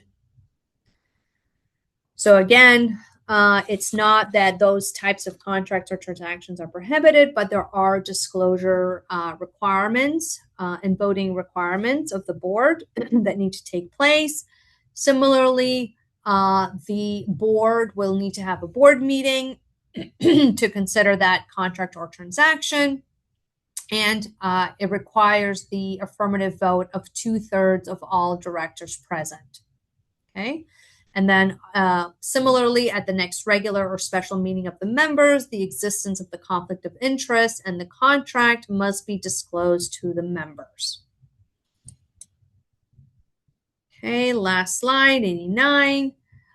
If the board finds that a property manager or management firm, including any director, officer, persons with financial interest in the firm or relatives of these individuals, has violated this section, then the association may cancel its management contract with either the property manager or the management firm. And if the contract is canceled, then the association is liable only for reasonable value of services, of management services provided up to the time of cancellation, but it would not be liable for any termination fees, liquidated damages, or any other penalties for terminating the contract early. And then failing to disclose any conflict of interest will constitute grounds for which disciplinary action may be taken against the property manager or management firm. Okay. That's all I have. And folks, please not to be mistaken that this is Kirsten's part is completed. You cannot yet drop off if you want the certification. We have about 90 minutes or so, up to 2 hours more to go. Kirsten, well done. Thank you so much. Great to see you. Thank you. And hope you get your technical issues resolved. We can chat about that later to see what's going on if you need to. Okay, give me a shout. Sounds good. All right. And let us now. Thank you, Kirsten. That was very informative. Thank you, Ed. I see Alan has joined us, so I guess I'll pass the baton on to Alan. The relay race continues. Thank you very much. All right. Have fun. Good luck. Take care. So, folks, thank you. Again, folks, this is not to be considered as a break. So if you need to get away and have a bio break, get a drink, shut your dog up from barking, whatever it might be, just leave the stream running, keep the thing going, walk away for a minute or two, come on back, do what you got to do. Just leave the stream running. And before Alan joins it, Alan, can you hear us or see us? Looks like everybody froze up. Exactly. I'm showing blank here. Alan, can you hear us, Alan? Yeah, I'm here. There he is. Okay. I was concerned that because Kirsten was frozen for a minute. Okay, cool. So folks, we're going to get started with the second half in just a moment. So if you haven't already done so or came in slightly after my announcements at the beginning, we have two features here. We have the question and answer module and we have the chat module. The question and answer module, the Q&A, and you've been doing a great job of holding off and continue to hold off until the end because Alan might cover questions that you put on there prematurely. Section 3, Alan, hang on a minute. It's around like 87, 88, like around there is where your part begins, where topic number 3 starts with a blue title page. So, And then, so the Q&A is where you'll ask your course-related questions. But again, try to hold off because you might jump the gun and pose a question that Alan has not yet covered. The chat module is a separate area from the Q&A. If you haven't already done so, press the chat buttons also so it shows up on your screen. Later on, that's where we're going to place the link for the required post-webinar form that you must click, fill, and submit. And after that, you'll be able to get the slides. So, with that said, for parts 3 and 4, I will now turn it over to our managing attorney and a partner over at the Winter Springs, Orlando area office over in Central Florida. This is the man who I used to not be able to make laugh live on TV, but I can now do it. See, I just did it again. This is Alan Schwartz. Alan, take it away, my man. Thanks, Jeff. All right, so thank you to Kirsten for covering the first half so that I could get my hair cut. But unfortunately, because she was able to cover the first half, I get the most boring part of the entire presentation. So bear with me, but we're going to try and keep this as interesting as humanly possible. But let's be realistic. Milestone inspections and structural integrity reserve studies is kind of the stuff of nightmares for someone presenting here.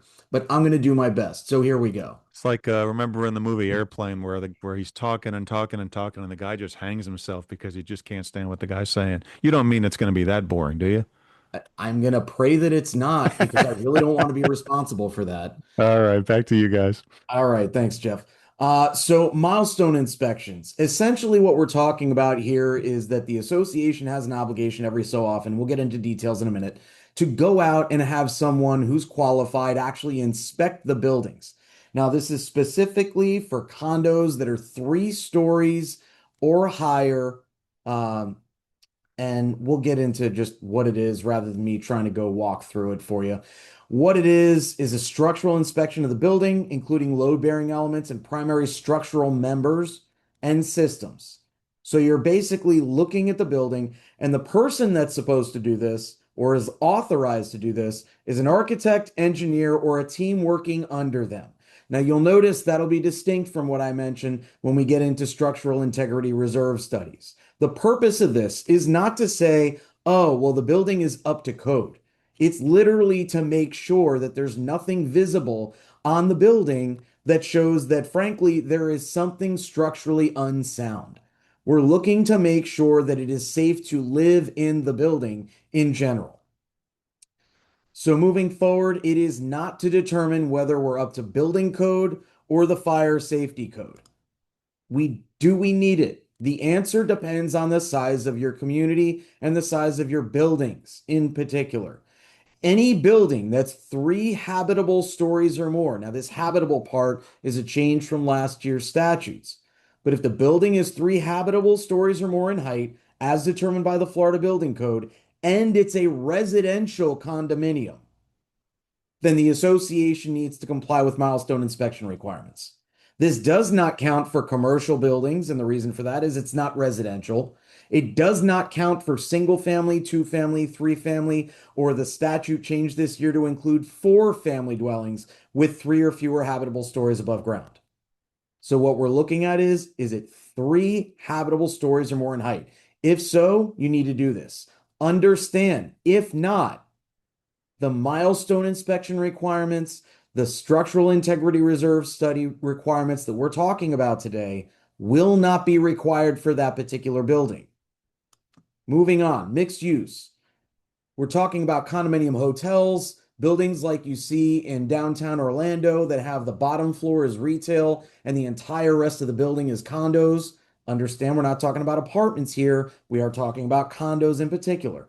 But the milestone inspection report needs to be done by the residential condo association and any owner of the portion of the building that's not a residential condo.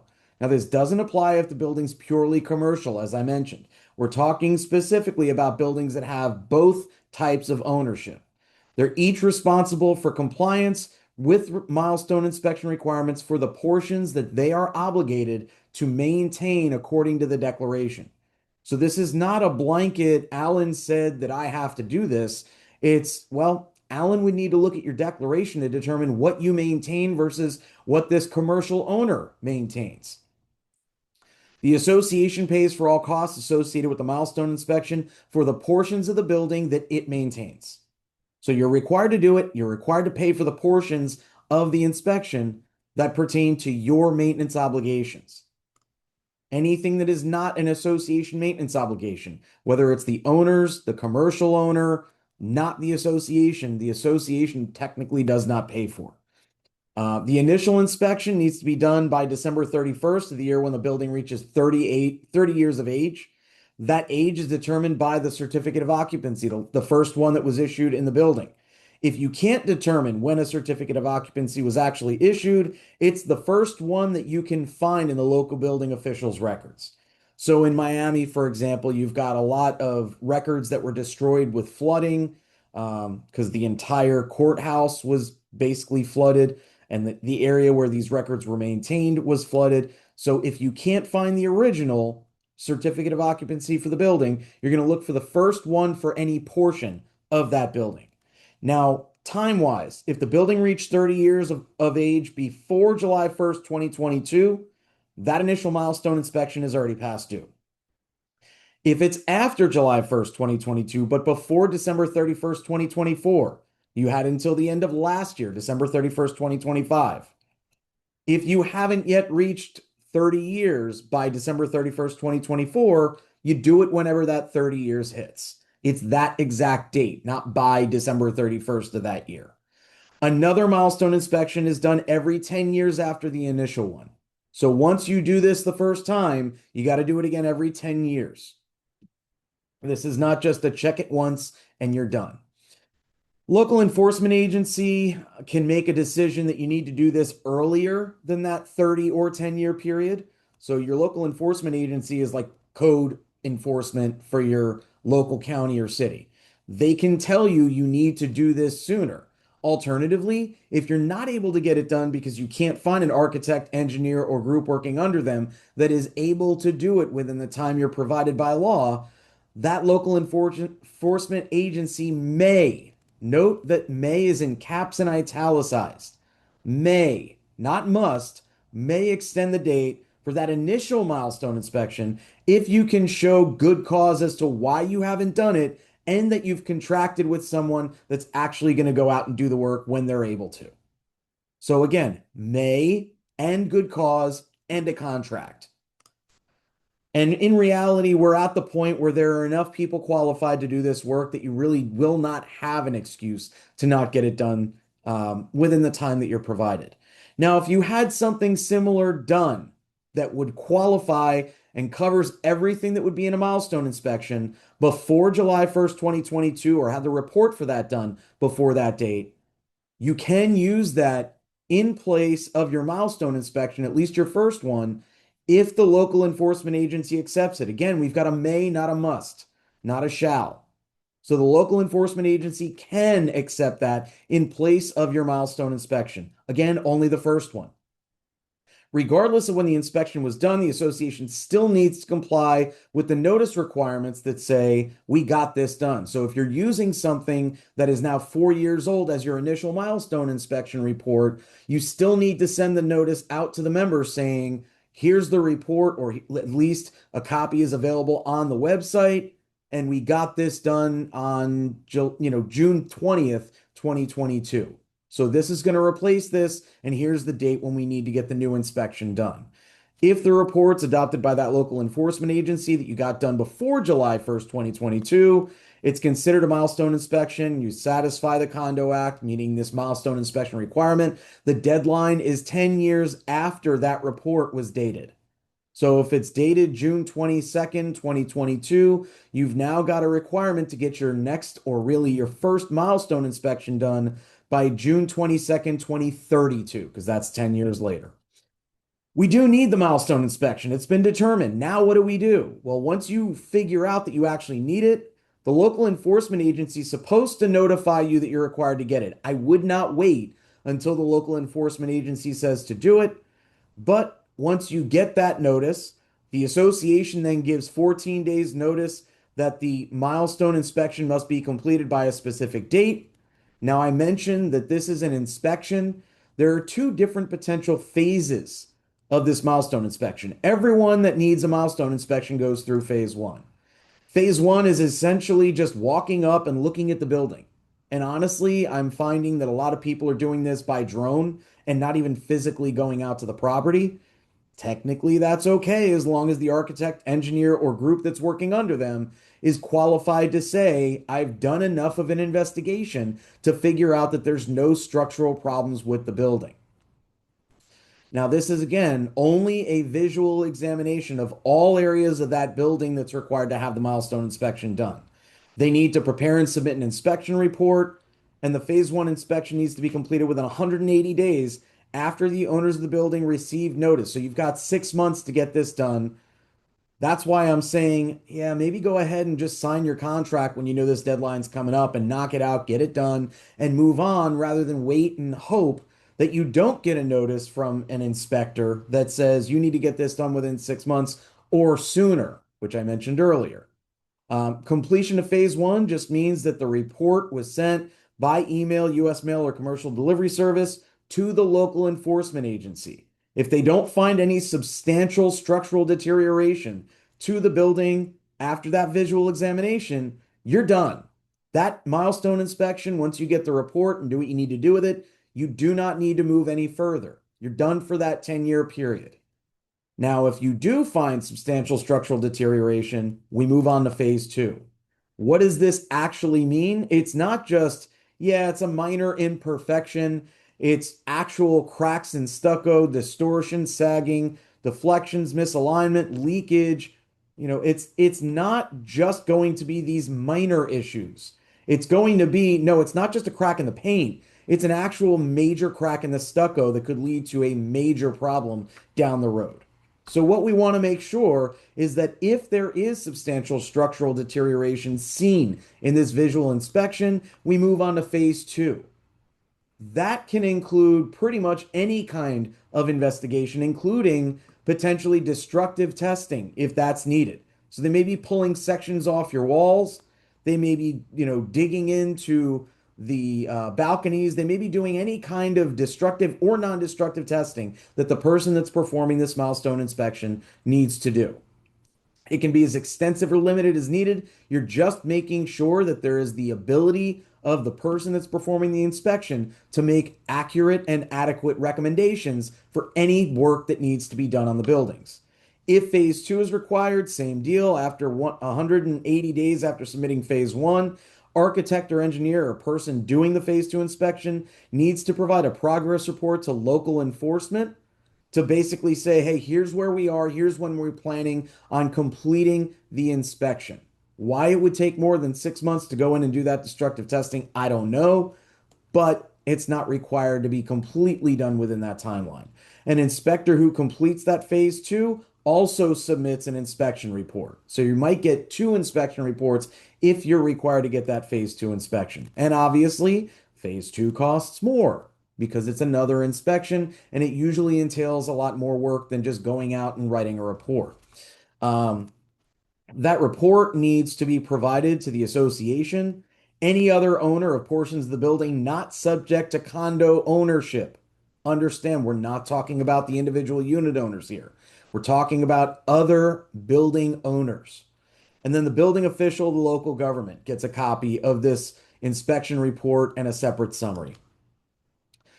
I'm not going to go through what the inspection report needs to include because, frankly, you're not the one preparing it, and anyone that's qualified to perform this work should know what it needs to include. But once you get the report within 45 days after receiving it, you need to give a copy of the summary, not the report, but the summary to every owner, regardless of what's in there, even if you don't like what's in there, even if you disagree with what's in there, if you don't get a separate report from somebody else by US mail or personal delivery or email if someone opted into receiving electronic notices. You also need to post a copy of that summary in a conspicuous place on the property. And if, as Kirsten mentioned, you're required to have a website, which is 25 units or more as of today, you also need to publish the full report and the summary on that website. Now, to make things easier going forward, I'm going to talk about some things that need to go on your website. If you're not required to have one, obviously you don't need to post things to a non-existent website.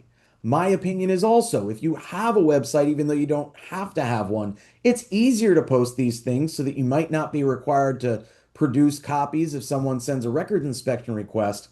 But that doesn't mean you have to. You don't have to make it easier for people, but you're making it easier for yourself at the same time. So I'd suggest considering it. Local government gets to enforce the repairs. They need to be begun no later than 365 days after the report that says this is what needs to be done. So you've got a year to get started on the work that is mentioned in that phase 2 inspection report. If you don't submit proof that repairs have been scheduled, the local government needs to take a look and see if the building needs to be shut down as uninhabitable, meaning everyone needs to move out. And whether or not the association's responsible for that will depend on what actions were taken, what protective measures were taken in advance of that 365 days. I will tell you, if within a year you cannot figure out how to make the building safe and start the construction, which is all that's required here, I suspect that the owners will mutiny. A recall is going to be the least of your worries at that point. So just take care of it, please. I mean, the whole point here is that everyone has a safe place to live. So please take care of it. If you don't get the milestone inspection, it says willfully and knowingly, but if you don't get it done, it's willful and knowing because you're required to know when it's required. That is a breach of fiduciary duty. And I'm sure Kirsten mentioned and explained what a fiduciary duty is. Highest duty imposed by Florida law. Local enforcement agency can prescribe timelines and penalties if you don't comply with your milestone obligations. What does this mean for practical purposes? You can be sued personally for not making sure this is taken care of, given the risk of another building collapse like the one we had in Surfside. Okay, and by the way, that collapse in 2021 is the reason we have milestone inspections and structural integrity reserve studies. The purpose of the milestone inspection is to make sure your building is safe and you're at least checking on it. I fully support that. I think it's a very important and wise move to make. I won't talk as of right now about all the other statutes and whether they make sense, whether they're capable of being complied with. But for now, I'll just say milestone inspections, I think, were a great addition to what the obligations of the association are if your building is high enough that such a building collapse could happen. I'm going to skip Florida Building Commission requirements because presumably you're not on the Florida Building Commission, and we'll move on to structural integrity reserve studies. I'm going to call these SIRS and MERS just to save some time. Milestone inspection is your MIR, milestone inspection report. Structural integrity reserve study is your SIRS. Some people say SEERS, some people say the whole thing out. I like to save time because it means you generally pay us less. Now, the SIRS, it's a study of the reserve funds themselves. So the milestone inspection looks at the building and says, here's what you need to fix now. The SIRS says, okay, I'm looking at what you're responsible for maintaining, what is part of the structure versus what is not, and I'm making sure that those pieces that are part of the structure are going to be adequately funded to be maintained.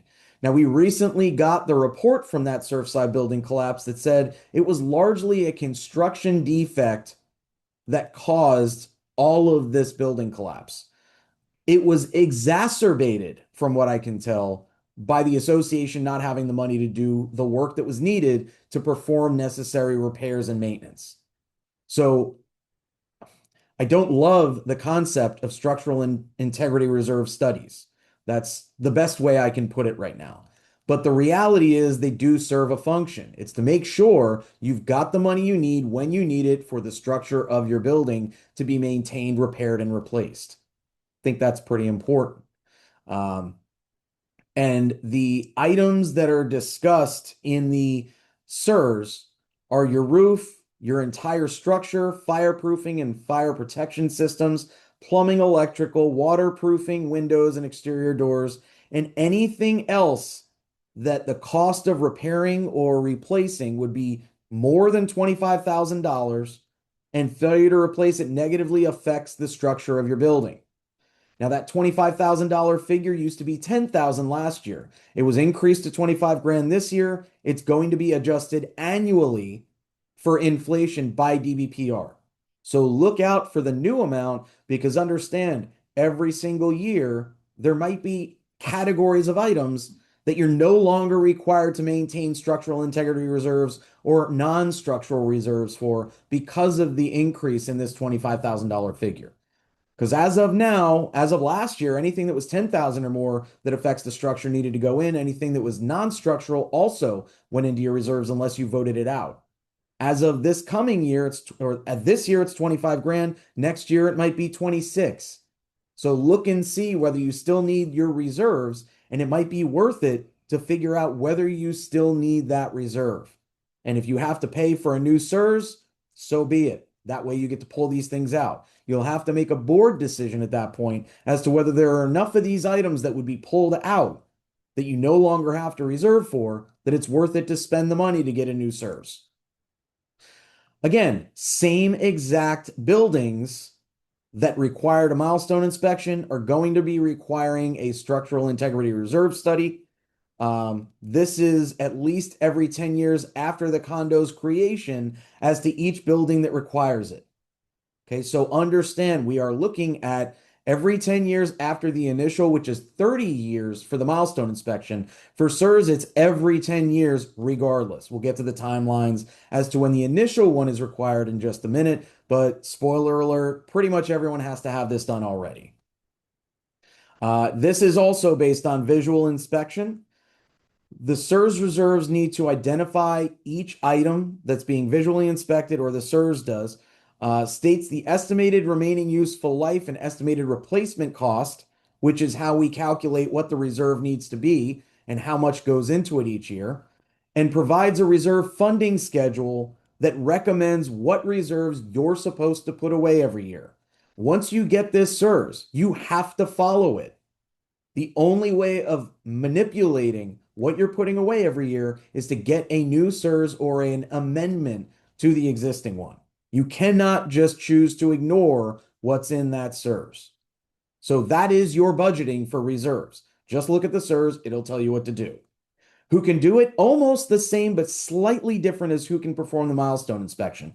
Engineers and architects, but instead of a group that's operating under them, this is a reserve analyst or a reserve specialist.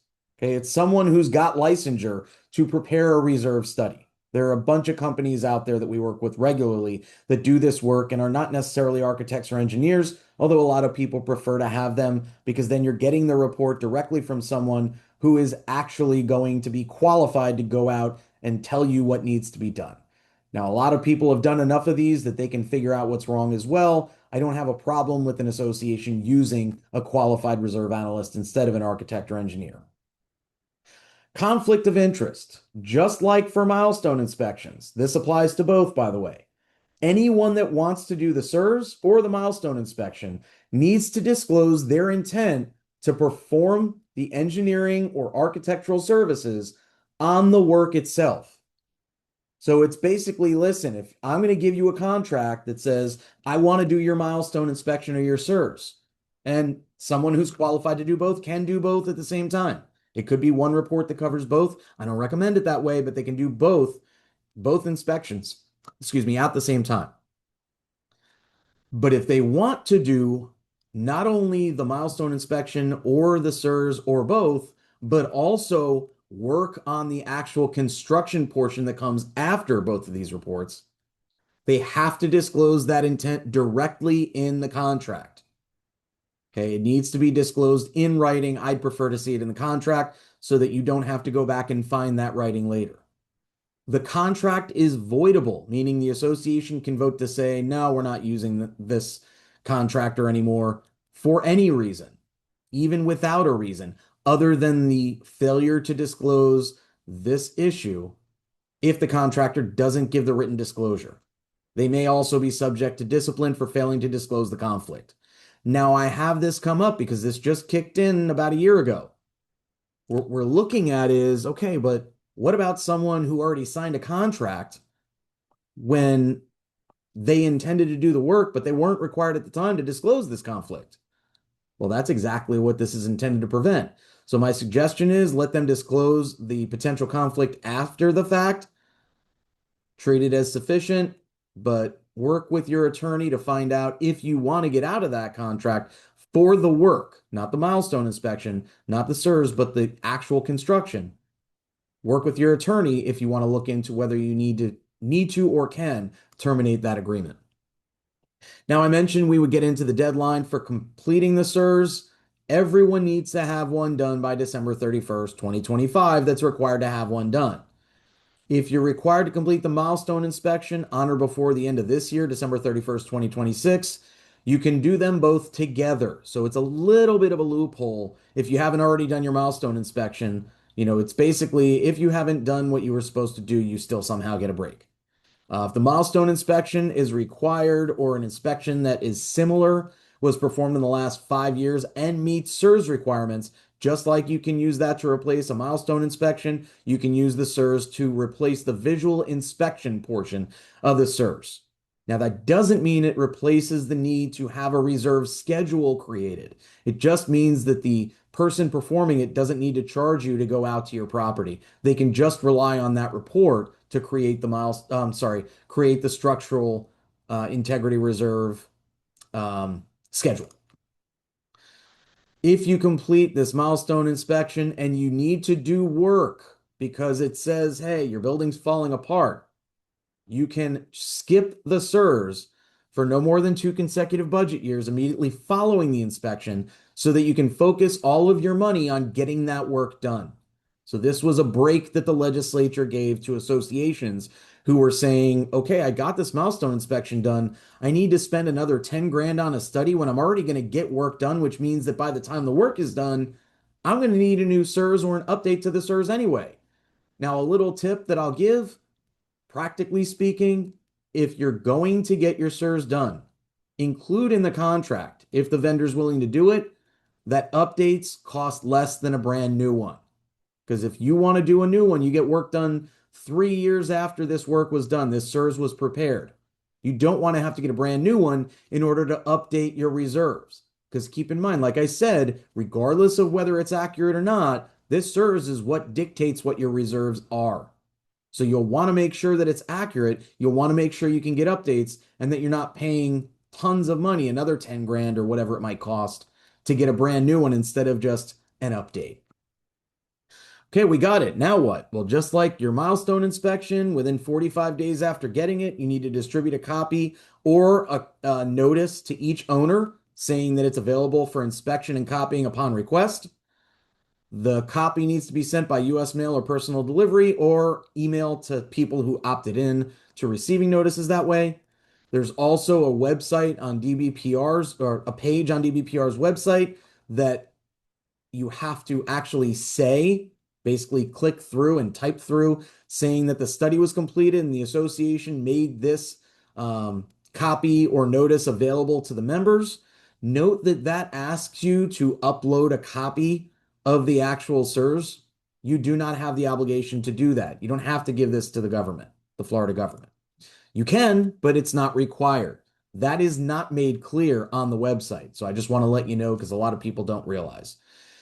These CEUs need to be maintained for at least 15 years after the study is completed, even though you're required to have a new one 10 years later. If you have a website, it also needs to be posted there.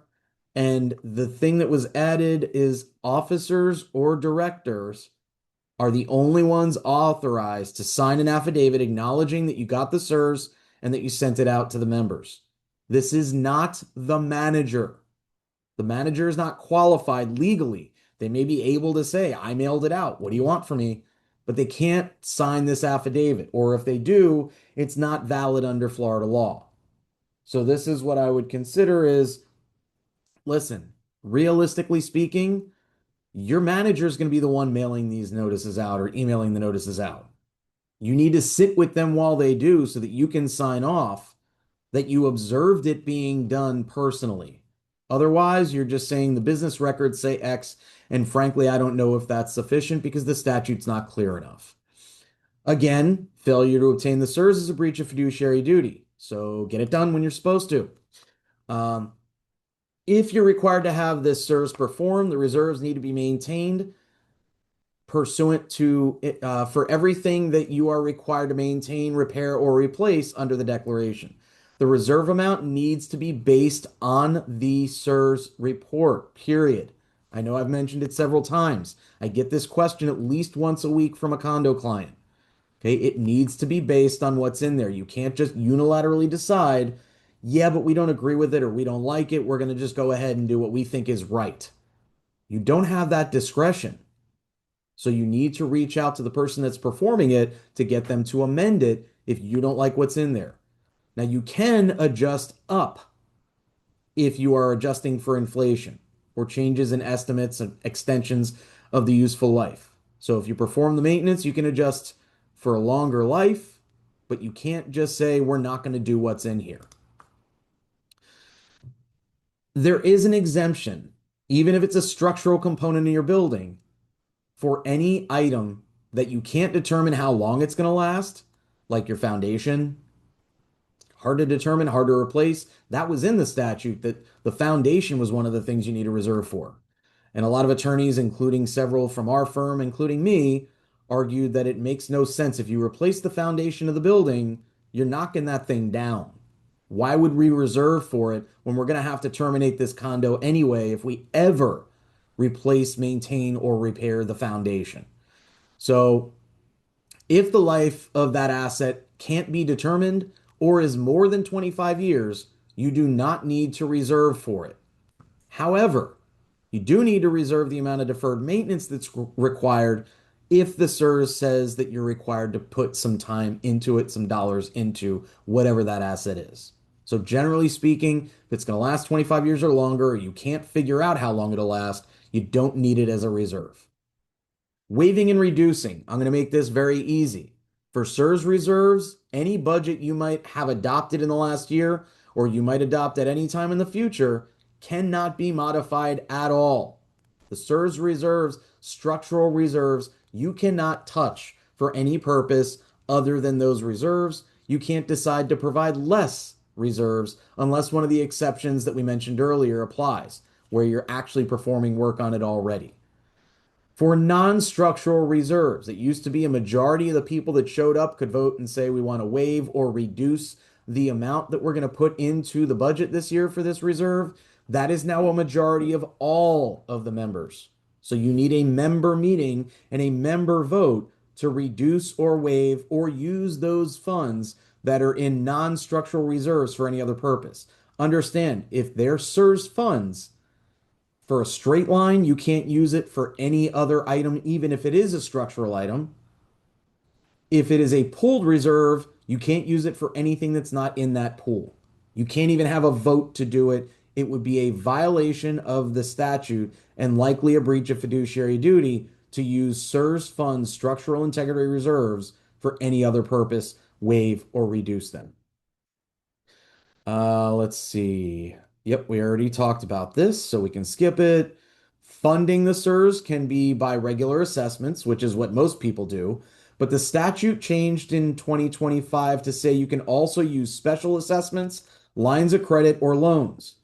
The problem is you need a majority vote of all members to use that special assessment, line of credit, or loan. And according to the statute, it doesn't even matter if your declaration says you have the authority to do any of those three things by board vote alone. The majority of the members need to vote on it if it's for the purpose of funding your structural integrity reserve studies, because the legislature considers those CERS reserves so crucially important. Now, that doesn't apply to developer controlled associations or someone who is just turning over. But understand, you're talking about you need a member vote to get a loan or to use special assessments to pay for your structural integrity reserves. Now, that doesn't necessarily apply to your non-structural reserves. So some people will fund their CERS reserves by regular assessments and get the loan to pay for all the other stuff. Just a creative solution that, frankly, I hadn't thought about until literally just now. So you're welcome. I talked about using the reserves for a different purpose, so we'll skip it. The association, as I mentioned, can pool their reserves. Understand, however, you need at least two pools if you're going to pool the reserves. You're going to pull all your reserves. You need to completely separate out the non-structural reserves and the structural reserves in your budget into separate pools if that's the way you're going to do it. And the reason is if you're combining those two pools, then technically you're using funds that were intended for one for the other. And you can't use those CEUs reserves for literally anything else, even with a member vote, as I mentioned. So that just can't be done. So again, you can do straight line for everything. You can do straight line for some things and not others. But if you're going to pull your reserves, you need to completely separate out your structural versus non-structural reserves. Another thing I haven't mentioned yet, your CEUs is supposed to designate what is and is not a structural reserve. So you should know just by looking at the report which is which and what needs to be pulled together and what needs to be separated. We mentioned local government can basically say that building is uninhabitable. During that period, the board can pause or reduce reserves so that you can make it habitable again. The board gets to determine that. You don't need a member vote. Okay, what else? That was a lot. Hopefully we got through some of the more boring stuff. Now we move on to the developer providing records and understand this is just part of the turnover process. We should probably, I think we do have a class, and Jeff, you'll correct me if I'm wrong, otherwise you don't need to say anything, but I'm pretty sure we have a class that talks about turnover. I have a pretty standard, I think it's 12-page letter explaining what new boards should be doing that I send out to clients when they ask for it. It's not just a form, so asking for it and expecting me to just send it, not going to work, sorry. But I'm not going to go into the developer stuff too deeply because in reality, this is all part of turnover. Unit owner disclosures to prospective purchasers really won't apply unless it's the association selling or renting a property. Understand if you are renting or selling property, you 100% need to consult with your association counsel on how to do that the right way. If you haven't completed the milestone inspection or have, there are different disclosures that need to be provided. So there's just a lot of things to look into when you are selling a property that the association owned. Disputes regarding these milestone inspections and CEUs effective July 1st of next year. The pre-suit mediation / pre-suit arbitration statute, which is 718.1255, will become effective as to milestone inspections, failure to do them, CEUs, failure to do them, failure to properly fund reserves, and failure to make or provide necessary maintenance or repairs. Now, I think that's a little bit weird that we're going to pre-suit mediation on these because technically these are breaches of fiduciary duty. So I guess it's only if you're choosing to go after the association and not the individual directors that this will kick in and it will require pre-suit mediation. All right, finally, moving on to elections and official records and record keeping. Elections are step one. When do we need an election? So we're starting a complete new section, and as a result, I get to take a sip of water. Because otherwise, I'm going to get parched and start fumbling my words. Okay. Vacancies on the board that are caused by a director's term expiring get filled by an election, period. Okay, when you have terms that term out, so to speak, or directors that term out, you need an election. If the vacancy happens before that term expires, except by recall, you have two options. And I hope that it's clear which one you should take almost every time. You can have another election, send out notice to everyone, go through the entire procedure that we're going to go through, which, by the way, is dictated by Florida statute and the Florida Administrative Code and requires 2 notices, 2 envelopes, a ballot, and a partridge in a pear tree. See, I told you I was going to start slurring. A partridge in a pear tree. The alternative is the board has a meeting, puts on the agenda that they're going to appoint someone, and is done by the end of that meeting, and you have a new director. You don't have to spend all the time and money that's required for an election, so I would stick with option number 2. You appoint, you move on with your day, and you save tons of money. Now, I can't say the exact cost that it would cost, the exact cost that would arise due to a new election for your community, but I've never seen one that was less than $500-600 in mailing charges. paying the manager to participate in a second election, even if your contract covers the first election for the year, etc. So you're going to have increased costs. Why not just hold a board meeting and decide to appoint someone, move on with your life? Now, when you do have your election, there's a very specific timeline that's in the Florida Administrative Code. We're going to go through this slide, but I'm going to cover some information that's not in here, and we'll skip it in the slides later. Your timeline, the important days are the ones in bold and underlined here in this slide. No less than 60 days before your election, the association sends out notice to each owner that's entitled to vote, a first notice of the election. That's basically going to say, here's the time, date, and location of the upcoming election. If you want to be considered as a candidate, you've got until 40 days before the election to submit a written notice of your intent to be a candidate. If you don't, you will not be on the ballot. You cannot be elected, period. And by the way, unless the board rolls over, which we'll get to in a minute, that includes seated directors whose term is up and don't put their name back in the hat as a nominee. Now, if the candidate chooses, they don't need to, but they can give an 8.5 by 11 sheet with information as to why they think they should be elected. That needs to be delivered not less than 35 days before the election. Some people will submit their notice of intent along with this, but it's no less than 35 days before the election. Now, the association bears the cost of including that notice in the that sheet in the final notice, which is not less than 14 or more than 34 days before the annual meeting. This is because you want to give at least 14 days notice, but you got to give that 35 days for people to get their candidate information sheets in. Now understand, this candidate information sheet, you might hate every word that's in here. You might disagree with all of this, every piece of information in here. It might not even have anything to do with the election. It could just be that someone doesn't like the directors or doesn't like management or doesn't like the attorney, although that would be crazy. You don't have a choice but to produce to the members everything that's in there. You can redact personal information of other people, but you can't just choose to change or choose not to send out this notice. That would be a basis for this person to challenge the election result if they don't end up on the board. So bottom line, you may not like it, but you got to produce it. That's what Florida law says. Now, again, I mentioned this second notice. That's also going to state the time, date, and location of the meeting. If it's being held virtually or a virtual option is given, you're going to include the Zoom or Teams or whatever link you're providing and call-in number so that people that want to attend that way can do so.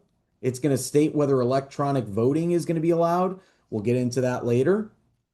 And it's also going to include the ballot, which lists all the candidates alphabetically by last name. It's not incumbent versus non-incumbent. It's not showing any preference, even inadvertently. It's here are the last names in order. Okay.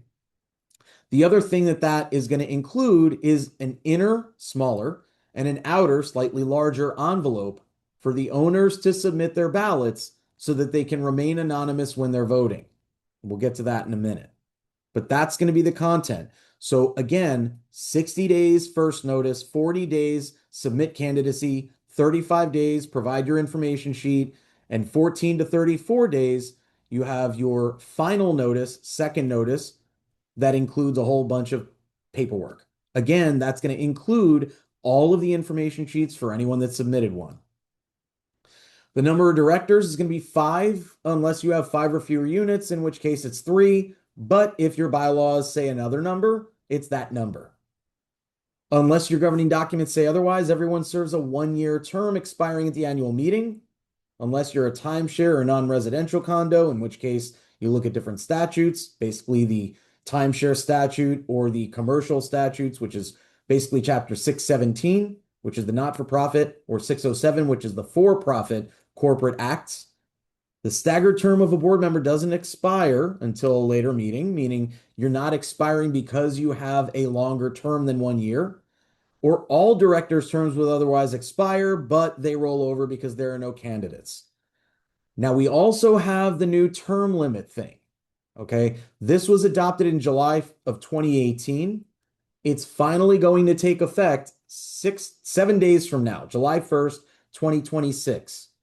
What's not clear is this is an 8 consecutive year limitation on how long you can serve on the board consecutively. Okay. What's not clear, a couple things. Does consecutive include resigning for a week, for 24 hours, for 12 minutes? You're technically off the board at that point. You can be reappointed. Is that consecutive? I don't know. So that may be a way of avoiding this altogether until that loophole is plugged or DBPR issues a ruling saying, no, you don't get to do that. The statute was put in place for a reason. As of right now, there's no plug to that loophole. Also unclear, if you're in the middle of a term when that 8 years hits, meaning you've been on the board for 6 years, you get reelected for a 3-year term, and your term goes through July 25th of 2027. Are you automatically off the board on July 1st, 2026 because you've hit your 8 years at that point? Or do you get to stay on until your term is up, but then you got to come off? Not entirely clear. I would say until DBPR rules otherwise, that person stays on the board until their term is up and is not eligible to be reelected at any election that postdates the 8-year anniversary of their getting onto the board. All right, moving on. Co-owners in a residential condo of more than 10 units cannot serve as directors at the same time unless they have 2 votes, meaning they own more than 1 unit, or there aren't enough eligible candidates otherwise, meaning no one else wanted to serve. I guess we'll let you serve even though you're co-owners of the unit. Election by acclamation is what happens when there's not enough people that put their names in the hat to require an election. It means that the number of vacancies is the same as or more than the number of people that showed up wanting to serve. Why would you have an election when everyone that is on the ballot is going to serve on the board? Okay. And at that point, when you get your 14-day notice, you'll already know that that election is going to be by acclamation. So rather than have on the agenda that you're going to hold the election, count the ballots, blah, blah, blah, it's just report new directors. There's no quorum requirement, but at least 20% of the eligible voters need to cast a ballot in order to have a valid election. Okay. Elections are basically decided by whoever gets the most votes wins. The official records of the association, which we'll get to in a little bit, include every document pertaining to that election. You keep that for at least 1 year or until the next election if you need it for longer. Now, this one's important because we see it pop up frequently. If anyone wants to challenge the election, first of all, that's procedural only. It's not, well, I don't like Alan and he ended up on the board, so I'm going to sue. Okay, but that lawsuit is completely baseless. Good luck. That's when you get into a recall, not a lawsuit. That's a recall is pulling people off the board. Whether there's any reason to or not doesn't matter. That's something that you can't do for 60 days before or after an election. We'll get to that later, but I'll probably have to blitz through it based on timing. So I wanted to mention it now. Any election challenge needs to be raised within 60 days after the election results are announced. And not to give away any secrets, but I've seen situations where 55 days after the election result was announced, someone sends a notice saying, if you don't hold a new election or schedule a new election within 7 days from today's date, I'm going to file an arbitration petition with DBPR challenging the election result. And my response is, I'm not doing anything because you already told me the date that you plan to file this, if I don't do anything, is after the date when you're allowed to file it. So go ahead. Good luck. Okay. That does come up. Again, it's a 60-day time frame. Anything filed after that, DBPR should basically say they don't have jurisdiction, or a court should be willing to dismiss the case based on the complaint itself. So a motion to dismiss should succeed. A candidate is literally anyone eligible to serve. Anyone that's a member is eligible to serve unless they've got an exception. So anyone that wants to be on the board needs to be eligible as of the last date that they can submit their intent to run. That's that 40-day timeline before the election. If they're ineligible at that time, you leave them off the ballot. You do not have a choice. You do not pass go. They are off. They are not eligible to serve. That doesn't mean they can't be appointed later if they cure the problem that's causing them not to be eligible to serve at the time. But it does mean they can't be listed on the ballot. Someone that's delinquent in payment of assessments due to the association as of that deadline cannot be on the ballot. Someone who's been suspended or removed by DBPR under the Condominium Act is not eligible to be on the ballot. Someone convicted of a felony or something that would have been a felony if it occurred in Florida is not eligible if their civil rights have not been restored for at least 5 years as of the date they seek election. That's the right to vote, hold public office, serve on a jury. Basically, that's how long you've been out of prison, etc. Now, I don't know offhand, and it's not something I've been asked about before, but I'm not sure whether your civil rights are restored while you're on probation or not.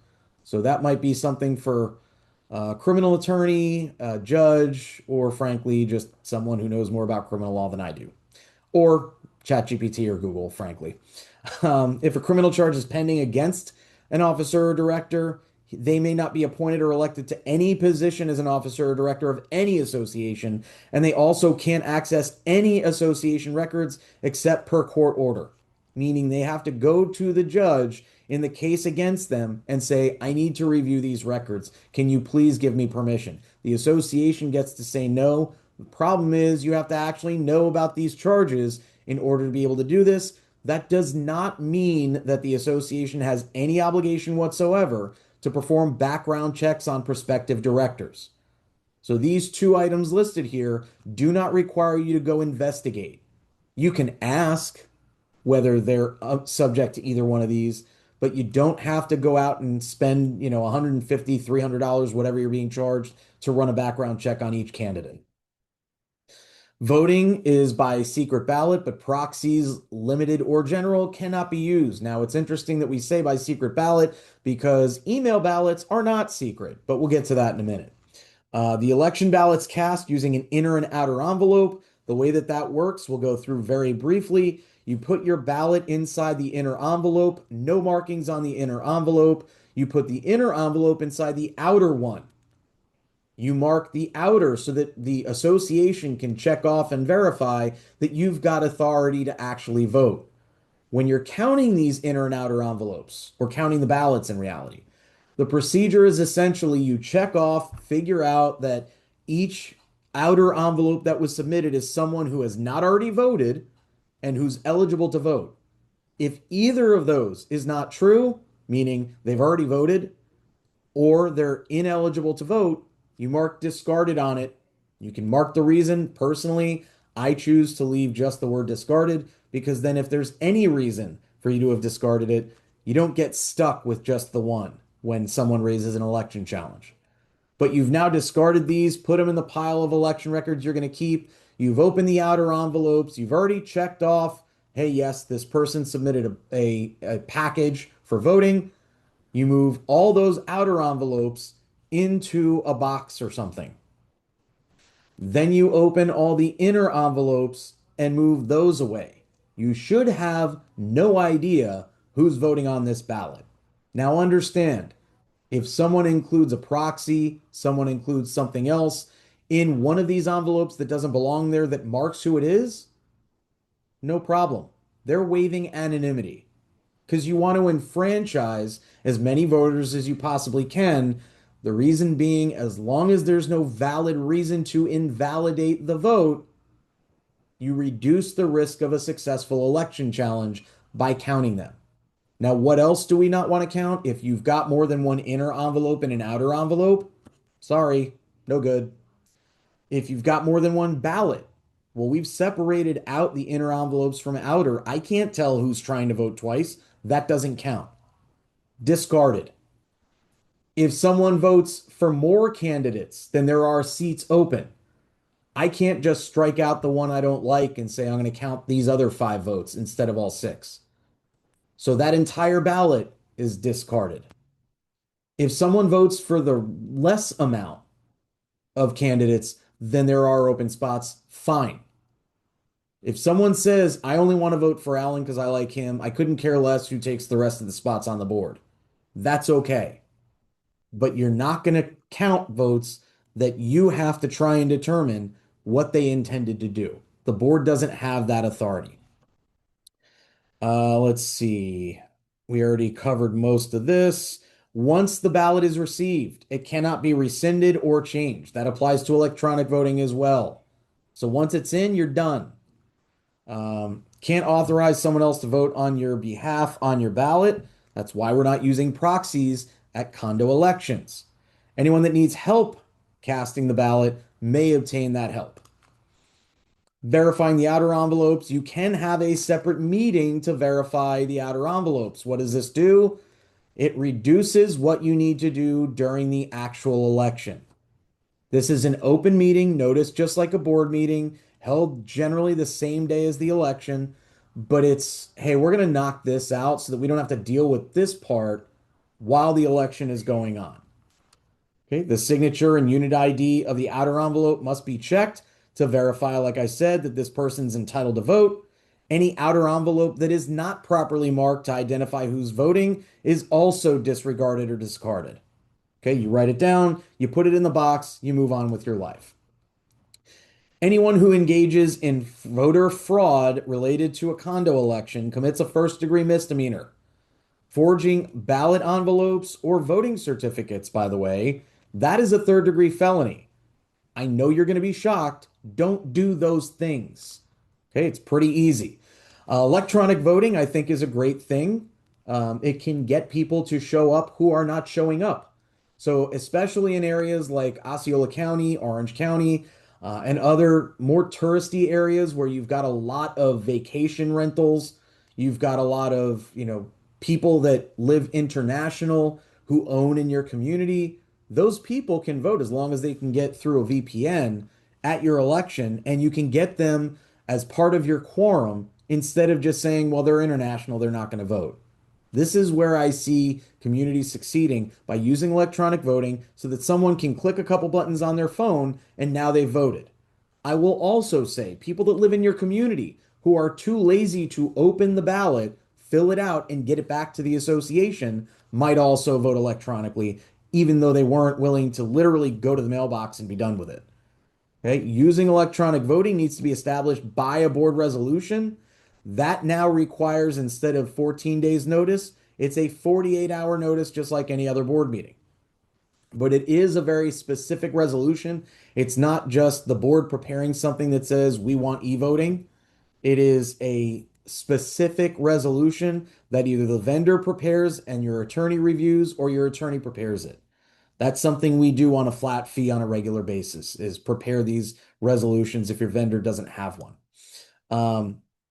If online voting is going to be used, you need to basically deal with all these issues. And again, it is 14 days to confirm that they can use it, 48 hours notice that you intend to adopt it.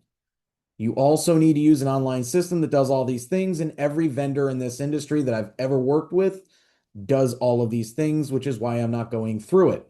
Now, understand, everyone needs to opt in to use electronic voting. Otherwise, each individual unit is going to be entitled to continue voting, or really required to continue voting by paper ballot. Or, we'll get to it in a minute, another really stupid option came up this year as well. There are new laws of at least 25% of the members petition the board to adopt electronic voting for the next election, and the petition is submitted within 180 days, basically 6 months after the last scheduled election meeting, the annual meeting. The board has 21 days to hold that meeting to adopt the resolution.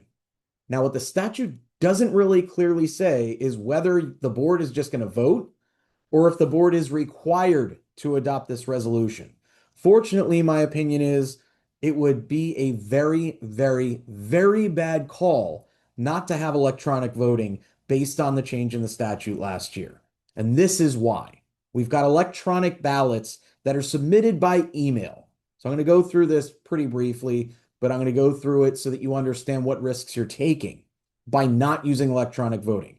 If you don't use electronic voting, you have to create a new email address that's used only for submitting electronic ballots. You have to create a separate ballot that gets submitted digitally by email by whoever wants to vote that way. And by the way, this is not an opt-in.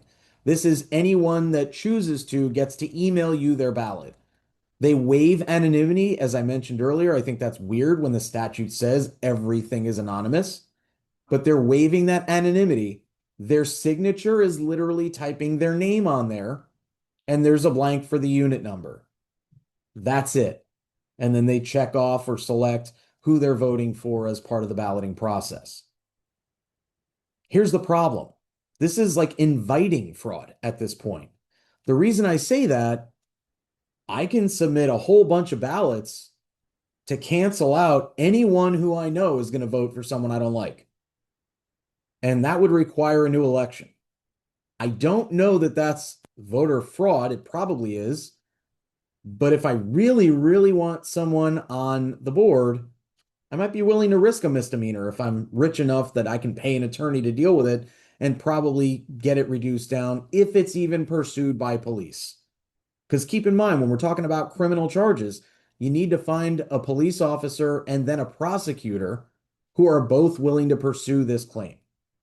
So you might have people submitting 500 ballots to clog up that email address. You might have people not interfering with the election process directly by sending huge attachments to that email address so that the mailbox fills up. There are a lot of different things that can be done here if you're accepting these electronic ballots. So my strong recommendation is that everyone who doesn't already have electronic voting that's in a condo, go ahead and adopt it now. The officers, unless the bylaws say otherwise, need to be a president, secretary, and treasurer. These people are voted in by the directors.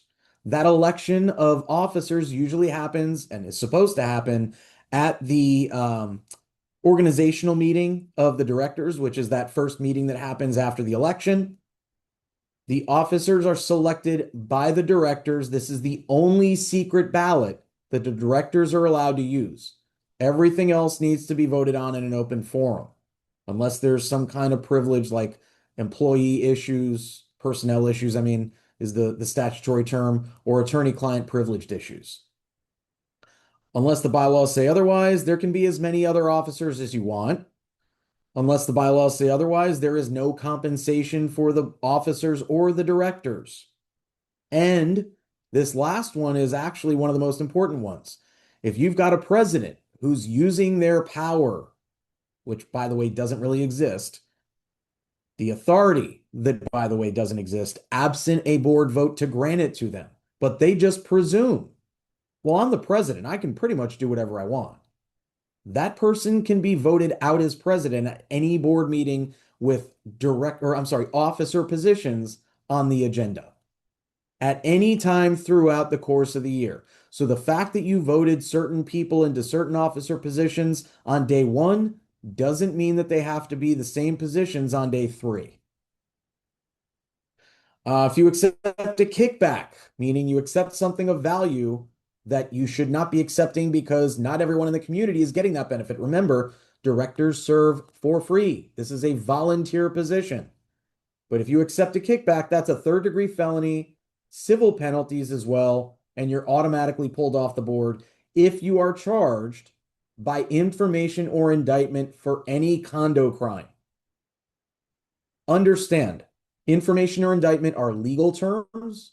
This is not just John down the road said Alan stole association money.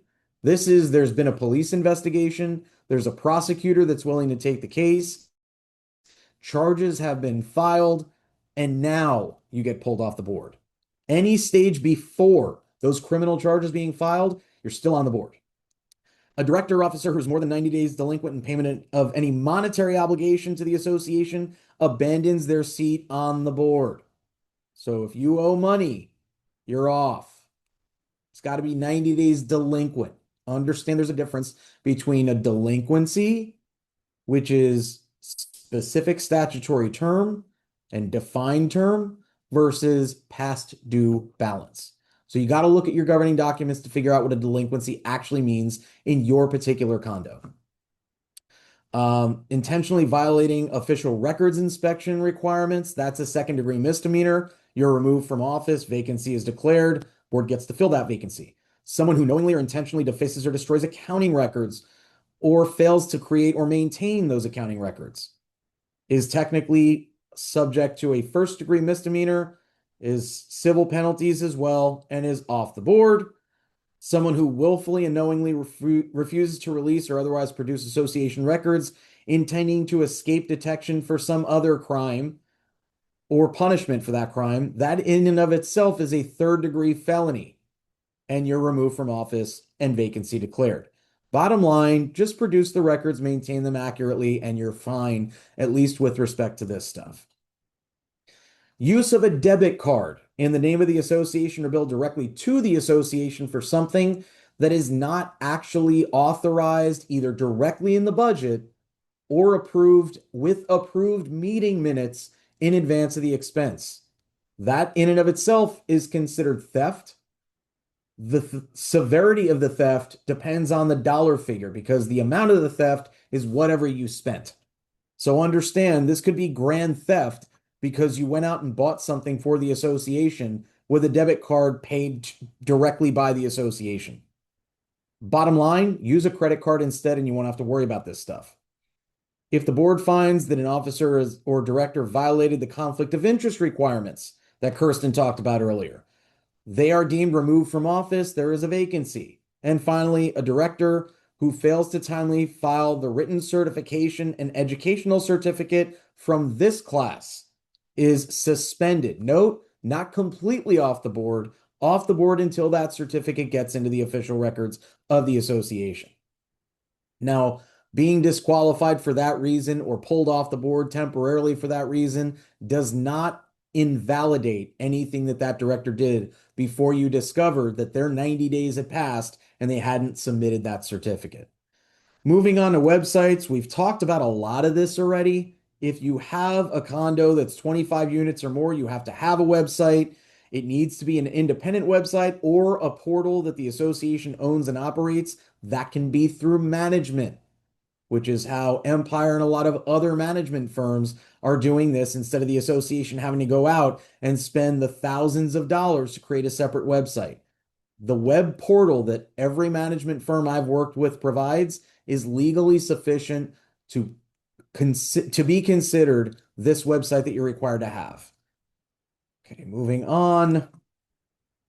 Needs to be accessible through the internet, needs to contain subpages or protected electronic locations with username and password credentials so that association documents aren't getting out to everyone in the world. Makes sense to me. There's an entire list of documents that need to be posted to the website. A lot of management firms will just say, well, anything that's new since we took over management, anything that prior management had digitally, we're just going to throw it up there so that we don't have to worry about it. But there is an entire list of documents. It's not the same as the official records, which is everything written.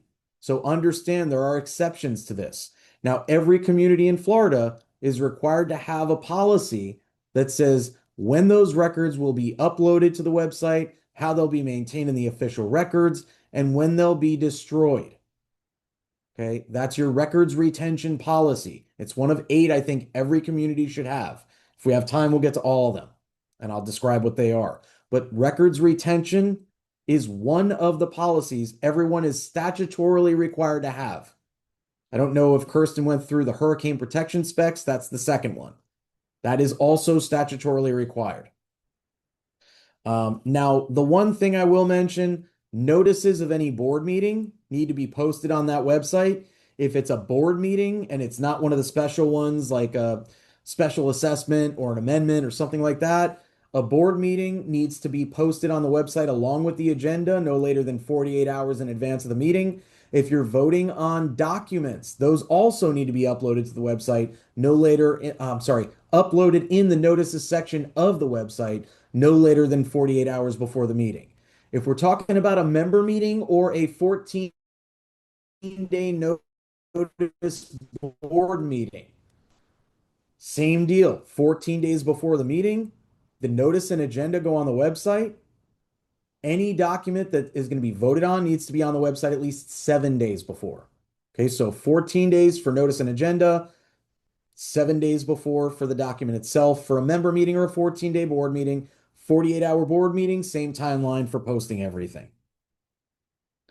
Failure to post documents on the website does not invalidate any action or decision made by the board or the members. So we frequently see people saying that wasn't on the website, so you weren't allowed to vote. Well, no, that's a separate violation, if we can term it one, but it's not something that's going to invalidate an existing vote.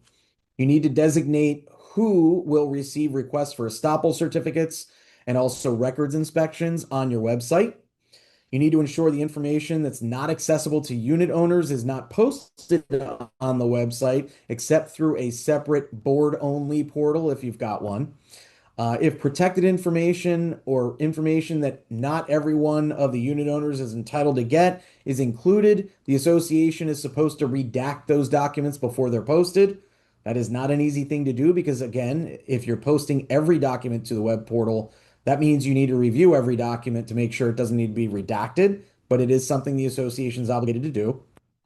But if you disclose information that's supposed to be protected and you inadvertently disclose it, technically, if it wasn't intentional, you're not liable for that disclosure as an association or director.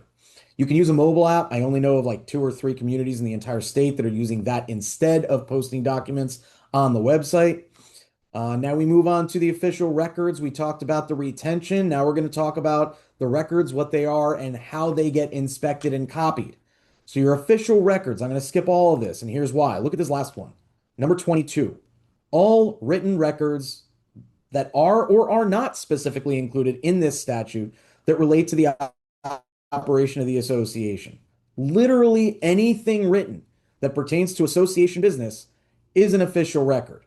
Now we're going to add a couple things here that are technically not written, but were added to the statute anyway this year. The video recording or hyperlink for every meeting of the association that is being held by video conference over the last 12 months is an official record. Now, the hyperlink is the way that you're going to do this. You're not going to host the entire Zoom meeting on your servers or management servers. You're going to have a PDF or a Word document that gradually gets modified every so often that you just copy and paste in the hyperlink for every meeting, say when the meeting was held, whether it was a member or board meeting, and that's it. So you're going to copy the link that Zoom gives or Microsoft gives if you're using Teams, whoever is giving you that is the meeting link, the video itself, and you're going to copy that into this document. That's how you're going to maintain these records in particular. But again, it's not a written record, but it still needs to be maintained as though it is one. It's an official record. Minimum retention period is 7 years for a condo, but all of your developer documents, all your governing documents, all need to be kept permanently from inception of the association. Now, if you toss those documents before this statute kicked in, I think it was 23 that this permanent maintenance requirement kicked in. Okay, there's nothing you can do about that other than see if you can go back to the developer and get the copies. If they're defunct, you definitely can't get it back. If they're still in business, you might. But hopefully, you're still just keeping all of those records. CEUs and inspection reports, I mentioned, 15 years. Bids for work or election documents are 1 year. The official records do need to be maintained in an organized manner that facilitates inspection. It used to be, and it's still the case in an HOA, you basically have a whole bunch of boxes and you say, good luck finding what you're looking for. I couldn't care less if you find it or not. Now they need to be actually organized. The easiest way to organize them is to keep them in folders on the association website with the dates of the documents or some other searchable function listed there. If the official records are lost, destroyed, or otherwise unavailable, like I mentioned earlier, you actually now have the obligation, this was, I think, 24 this kicked in, to maintain the official records. That includes a good faith obligation to try and find records that were lost or destroyed. It's not just you need to maintain them. All owners, this is policy number 3. All owners have the right to inspect and copy the official records with some exceptions set forth in the statute. So anything that's considered an official record, if an owner requests to inspect it, they have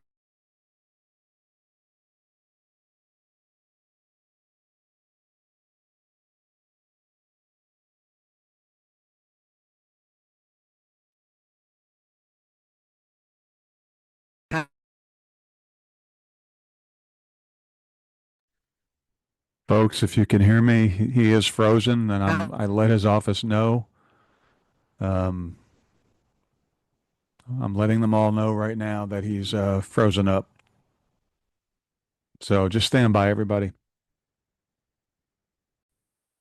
the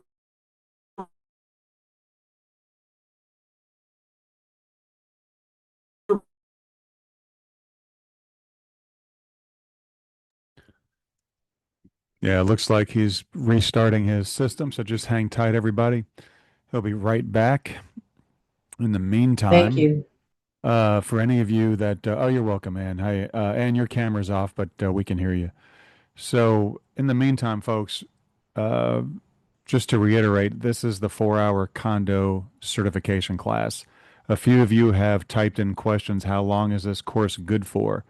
This course is going to be valid for 7 years as long as you have continuous service on the board.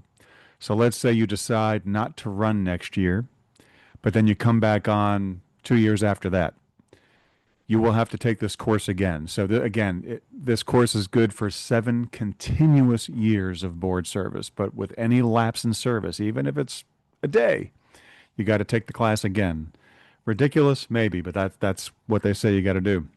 Now, even if even if you have taken this class, another thing that condo board members need each year annually, which was touched upon earlier, but there's still some confusion out there, is the annual condo board member legal CEU class. It's a mouthful, but that's a 1 hour class covering new laws that come up each year affecting condominiums, their board members, their associations, and their managers.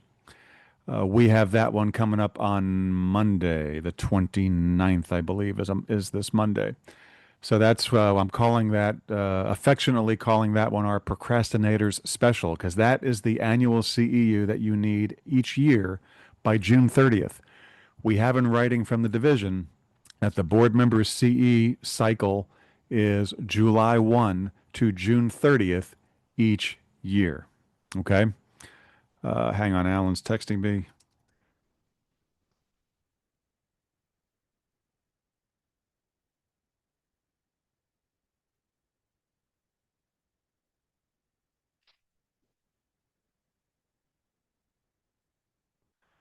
Yeah, he said they're facing some technical issues at the office there, so he'll be in momentarily. He's working to get back in. So each year you need the 1 hour condo CEU, which covers condominium law, new condominium law, uh, and that is regardless of this class. You take this. This is good for once every 7 years, but you need the CEU once a year after that. Samantha, your questions about course material should go in the Q&A, but if you have a question for me on stuff that I'm mentioning now, you can put it in the chat and I'll answer that so it doesn't get confused with all of Alan's stuff. You could also ask me technical questions about how you get your certificates from this class. Maybe you're not hearing things well, whatever. So any technical, nerdy stuff, I can take that in the chat. But course-related material into the Q&A. So Alan's working to get back in. We'll just hang tight for him. I apologize for this. There he is. He's working on it there. So I am actually joining from my cell phone internet, and I apologize to everyone that was on hold for a couple minutes. Sounds like we will be reaching out to our internet vendor to say you suck in just a little bit. But Alan, yeah, folks. Anytime you take any Zooms, just this is a good. We're talking about technical stuff while you were gone, Alan, and educational requirements. Anybody who does Zooms on a regular basis, it's always best if you can, and I know you can't always do it, but if you can, it's always best to be plugged in directly to the network instead of using Wi-Fi, because Wi-Fi you never know what can happen. Even a storm can affect all that. Alan, back to you. All right. So we were on inspection and copying. I don't know what you heard, so I'm just going to start over. Go back, yeah, go back one slide because you got frozen up about you were frozen up for about 2 minutes. Oh, okay. Yeah. All right. So Thank we're you. going to here. Um, there we go. Okay. Um, I don't know if everyone heard, so we'll start here, but the official records now need to be maintained in an organized manner so that people can inspect it easily. If you're maintaining them on the website, that should be a little easier. You just keep them in folders or through separate links. But if you're maintaining them physically, you need to organize the documents. It used to be you just basically say, here's our boxes. Good luck finding what you're looking for. Now we don't have that option anymore. If the official records are lost, destroyed, or otherwise unavailable, the association now has a legal obligation to try to find them again. So if you know who last had them, you're required now to reach out and say, "Hey, can we get those back, please?" Whatever it may be. So when your directors leave or are resigning or are pulled off the board, keep in mind you need to reach out and get those records. Same thing with a turnover, either from the developer to the members. Same thing with a turnover of new management. You got to get every single record because otherwise they might be lost, and it's the association's responsibility to ensure that you have those copies. This is policy number 3 that I think everyone should have. How are we going to allow inspections? Okay. Inspection happens after someone that's a member, by the way, sends a written request to the board or whoever's designated to receive these requests, which, by the way, we get these all the time. And my response is, I'm not the proper recipient of this request just because our firm is the registered agent for the association. So keep in mind, this does happen frequently. I just kick them back when I get them via email. But when you do get that request, presuming that either it's compliant with the association policy or there is no policy, in a condo, it's not a certified mail return receipt requested unless your policy says so. It can be sent via email, it can be sent on a napkin for all I care. Okay, the records need to be produced, meaning made available directly within 10 business days. Not we send the letter on business day number 9 and say you can do this in a week. It's actual production within 10 business days. The production needs to happen within 45 miles of the condo or the county where the condo is located. Now, the good news is if you have those records online, you can just refer that person to the website and say, you're welcome to take a look online. If there's anything you don't find, let us know. Frankly, you don't even have to say that last part, but most people do as a courtesy.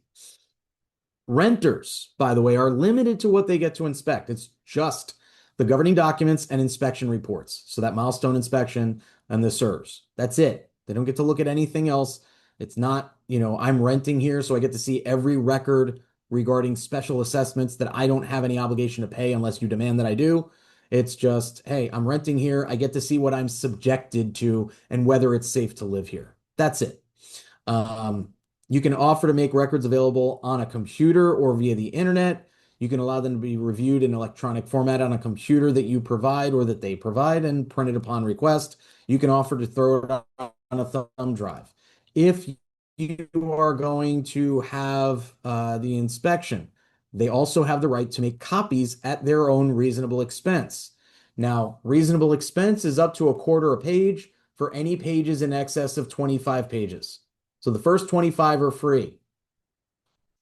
The association needs to allow a member or their authorized representative to use a portable device. This is actually now their representative that gets to come in together. That portable device can be a smartphone, whatever they're using digitally to scan the records. That is a no charge. Okay, it's free other than how long it might take, which we'll get to in a minute. They can make their own electronic copies at no charge. You also need to maintain an adequate number of copies of all the governing documents, the current rules, the Q&A sheet, year-end financials on condo property to make sure they're available to unit owners and prospective purchasers. You can charge the actual cost of preparing and furnishing those to whoever requests them. My suggestion is, what is an adequate number of copies? Well, how frequently do you really get asked for this stuff? Probably one You put what each document will cost to hand over, and you just keep it in a folder somewhere so that each person that requests it, you just print out a new copy and move on with your day. You do need to provide a checklist of what was versus what was not produced as part of this inspection. My perspective, and I haven't seen it challenged yet, is you can have a generic checklist of here are the categories of records we produced and the categories of records we didn't produce. Your attorney can prepare that for you, and it's purely based on what the Florida statutes say you're required to produce and what you're not required to produce. That checklist gets kept for 7 years after that inspection, and if you deliver it as part of this requirement, that creates a rebuttable presumption that you did what you were supposed to do and had the inspection done properly. You can create rules, as I mentioned, you can have your policy, but you can't require the owner to show a proper purpose or state even a reason for the inspection. The reason that they want to do the inspection is they're entitled to, and that's good enough. The association can include the frequency, time, location, notice, and manner of how that inspection is going to be done, as well as the charges, that up to 25 cents per page. And the other charge you're allowed to add is up to $20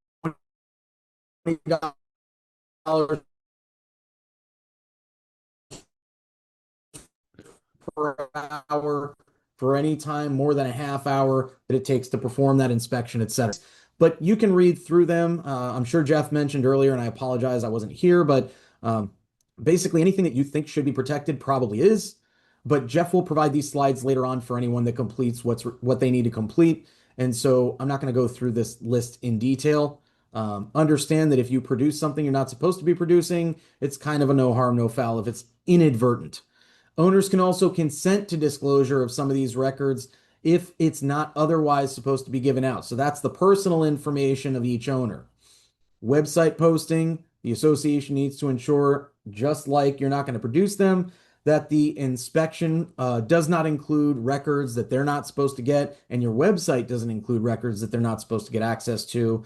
The association is also not responsible for misuse of information people get as part of this records inspection. So if you provide your roster because you're required to produce that, and someone decides to email everyone in the community, that is not the association's fault or responsibility. It's someone who doesn't care about their neighbors and chose to email the entire community that's at fault there and should be liable if there's any liability. Now, I mentioned the roster. Understand, the records inspection does not disclose any email address or address that wasn't disclosed for purposes of association notices. So if someone hasn't opted into email notices and you happen to have an email address that gets used for informal email blasts, basically informational notices that are not official notices of the association, that email address is not subject to disclosure as part of a records inspection. I have a lot of people complain that we don't produce those or our clients don't produce them. And my response is the statute's clear. It's only the email address, only the mailing address that someone designates as where they want to receive notices from the association that you're required to give out.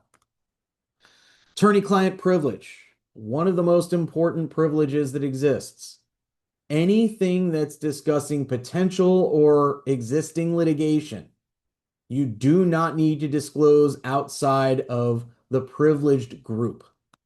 Now, that group is the board, the entire board, any executive committee that's part of deciding on litigation-related issues or these related issues that also keeps that privilege, your management firm, not just your individual manager, and your entire law firm and any other attorneys you're working with on that matter, not just the attorney you're working with. So all of these people are included in the privilege. What's important to note, I mentioned the president that goes and does what they think is right, regardless of whether it's authorized by the rest of the board. If one person says, hey, here's what we discussed with our attorney, and discloses your entire strategy for a case, that whole discussion is no longer privileged because it was shared with someone outside the privileged group. The only way that should ever happen is if the board voluntarily votes and decides we're going to waive attorney-client privilege on this issue. That is not an individual decision. I don't even get to decide. My law firm doesn't get to decide if I'm your attorney that we're going to disclose this information because we think it's right. We would be violating the ethical rules of the Florida bar and breaching your privilege because that doesn't belong to me. That privilege belongs to your association, and the decisions are made by the board. If you don't provide access to records, and by the way, the reason we include that here is because any privileged materials do not get produced as part of a records inspection and shouldn't be on the portion of the website that's not limited to board members and managers having access. Again, if you don't produce the inspection within the 10 business days, understand you're giving the owner up to a $500 gift plus attorney's fees and costs. The reason I say that is if you produce it late, it's technically an automatic statutory damages claim of $50 per calendar day starting on business day 11 for up to 10 days. Okay, so again, up to $500 that you now owe the owner because you didn't produce records you were supposed to produce. Bottom line, just put them online and be done with it, and then direct them to the website or the portal. Again, I mentioned a director or manager who willfully and knowingly or intentionally fails to provide access commits a second-degree misdemeanor and needs to be removed from office. The other thing that I want to mention, this used to be 2 or more times in a calendar year. This is now, if it happens at all, you're committing a misdemeanor. So just produce the records, even if it hurts you, because it probably will hurt less than that second-degree misdemeanor charge. And again, we talked about obstruction of justice, felony to hold back those records in furtherance of any crime. Anyone who willfully or knowingly defaces, we already talked about this, so I'm not going to go through it again. Return of official records. As I mentioned earlier, if you're off the board, you have 5 days after the election to return any records or property of the association. Holding on to that can be the subject of a lawsuit against you personally, and you will probably not be protected by any insurance policy because you've got this statutory obligation. Anyone who holds that stuff back is subject to civil penalties imposed by the division, as well as whatever a judge awards to the association because you failed to produce those records. Now, I made it through in an hour and a half or so. We're going to go ahead, Jeff. I'm sure you've got some things to say, and if you've got anything to add before we get to the Q&A, happy to hear from both of you. But I'm going to stop sharing. If anyone needs to contact me, my email address is right on your screen right now. So I like to make it easier.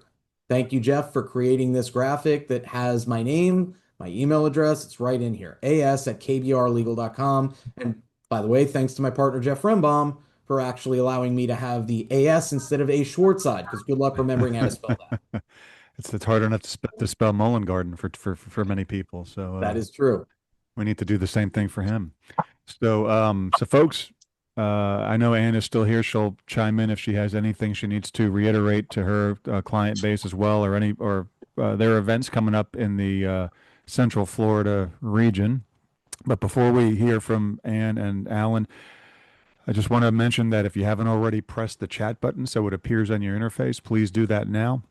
We've placed the link for the required post-webinar form in there a few times. But if you're just pressing chat for the first time and you go in there, you won't see it. So press the chat button so the chat module appears, and I'll place the link in there again in just about a minute or so.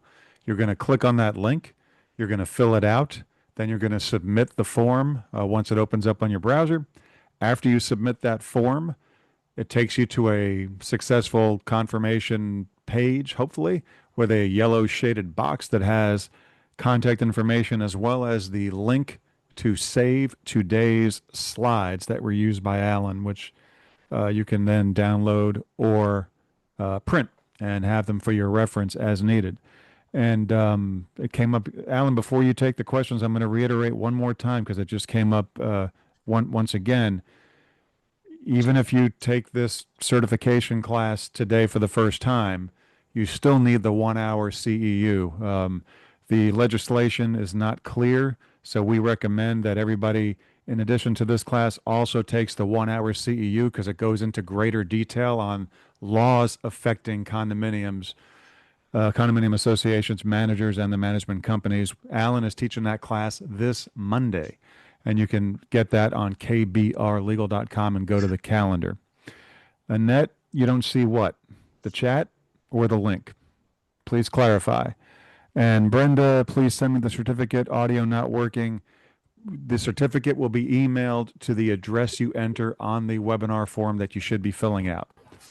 I will go over that more slowly after Alan takes some of the Q&A. Alan, back to you, sir. All right. So we're just going to go through. We only have 13 right now, so that should be fairly quick. Yeah, we're going to stop. We're going to stop at those 13 because I've got somebody in the lobby here. So, Alan, back to you. Okay. Michael asks for Q&A, how should a board deal with a flagrant violator that simply hands over a check for $1,000 and says, "Now leave me alone"? Well, that depends what they're handing over. If you're talking about someone that you've now fined and their fines exceed or got up to $1,000, my response is, why the hell are you only using fines? I don't think that's a worthwhile process. I think that fines do nothing but slap someone on the wrist and say, you owe me X amount of money. And that sounds like exactly what, Michael, you're saying was completely ineffective for this person. $1,000, now leave me alone. Your response is, I'm not going to leave you alone until you cure the violation. And you'll be hearing either from management or from the board if you're not a managed community with 1 or 2 or 3 letters that say you need to cure this. And if that person continues refusing to cure, then what we would do is my office sends a notice, presuming we're your counsel, that says, hey, you have an obligation to do XYZ. If you don't do it, we'll send an offer for pre-suit mediation. And if you don't cure before we end that mediation, we'll go ahead and file a lawsuit against you seeking injunctive relief. Now, if you've got self-help in your declaration and this is a kind of innocuous violation, like, cleaning the sidewalk or something like that, and the association's willing to do it, you can use that self-help instead. But I don't think fining, if this is what you're talking about, is an effective remedy at all.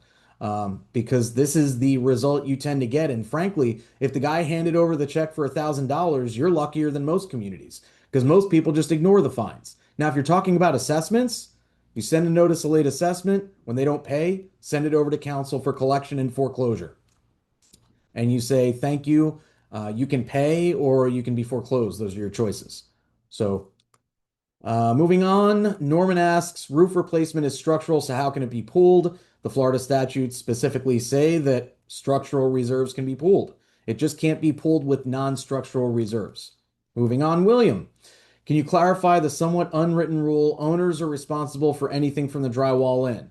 Well, if it's unwritten, then it's not effective. The bottom line is that, and William also says, as a corollary, I have a water leak within the walls that damages the unit below. What are my responsibilities versus the association versus other unit owners? This is one you'll have to bring to an attorney because it gets into a lot of statutory detail, which I can answer, but in reality, we're looking at, well, who's responsible? You've already identified that you're not sure who's responsible for anything from the drywall in. Your declaration is what's going to dictate that. It's not an automatic drywall in rule. It's not an unwritten rule. It's whatever the declaration defines as part of the unit versus part of the common elements and who's responsible for which. So I know that's not a great answer. Unfortunately, without more detail, I can't give you one. And most importantly, without the governing documents of your community, I wouldn't be able to give you an answer. Now, understand that's not me inviting you to email me a copy of your declaration. I can't give opinions to people that are not our clients, and I really only work on these types of issues with associations. So best of luck to you is the best that I can say. Deborah asked, typical cost of a CEUs between 5 and 15,000. Frankly, depends on how many assets and what size those assets are and how many buildings you have. But I'd say the range is usually 5 to 15. CJ, for a member vote, if we have almost all the total votes are yes, can we fill out a proxy with a yes vote checked and email it to an owner to click to sign? No. If you're doing click to sign and you're not using electronic voting, that won't be valid, period. Asking for a proxy, you can get the proxy signed, but it needs to be still an original. We don't have yet in Florida where you can digitally sign a proxy. So it needs to be an original or a copy of an original. Click to sign won't work, but if you got a proxy signed by that person and delivered to the association, then you'd be able to use it.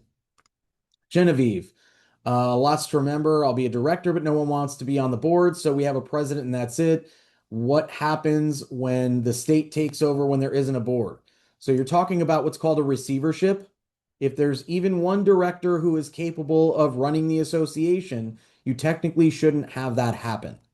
But if you end up with a receivership, 60 units, no help, no one wants to be involved and be on the board.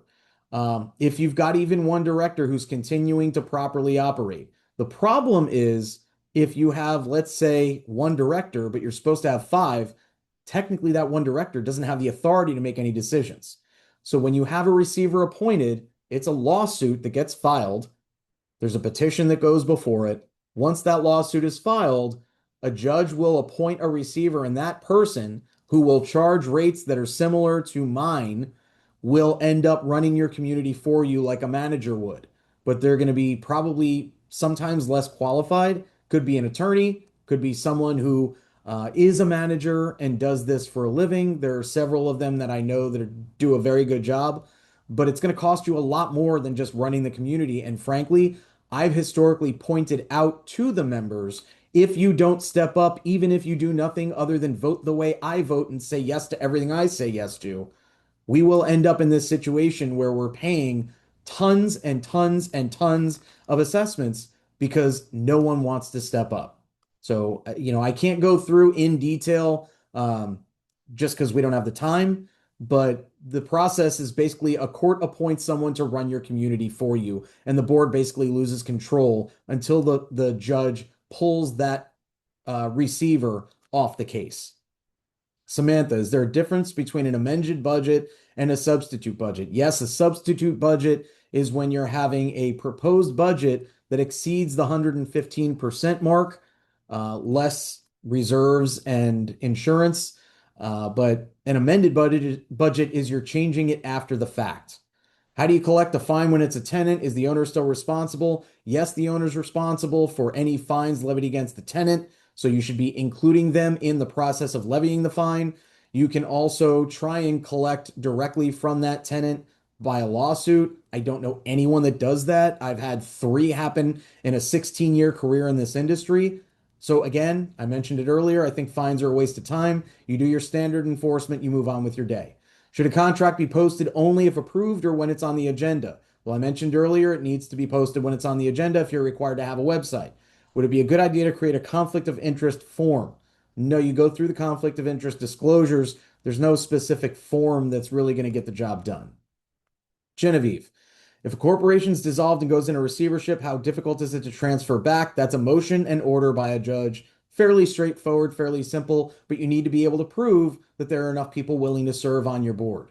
Fonda, to be clear, if a homeowner requests to inspect documents and it's available on the portal, can we just direct them to the portal or do we have to still pull those documents? You can direct them to the portal. That's your answer. You're done. Brian, we have a woman who moved into a condo. The owner's father died. The owner is, and then it cuts off. So not a question. Sorry, Brian. Michael, smoking at the pool or in common areas. I don't know what the original question was anymore. Bill, if no one challenges, can you remain on the board for more than 8 years? Yes. If no one's willing to serve, you can remain on the board for as long as you need to.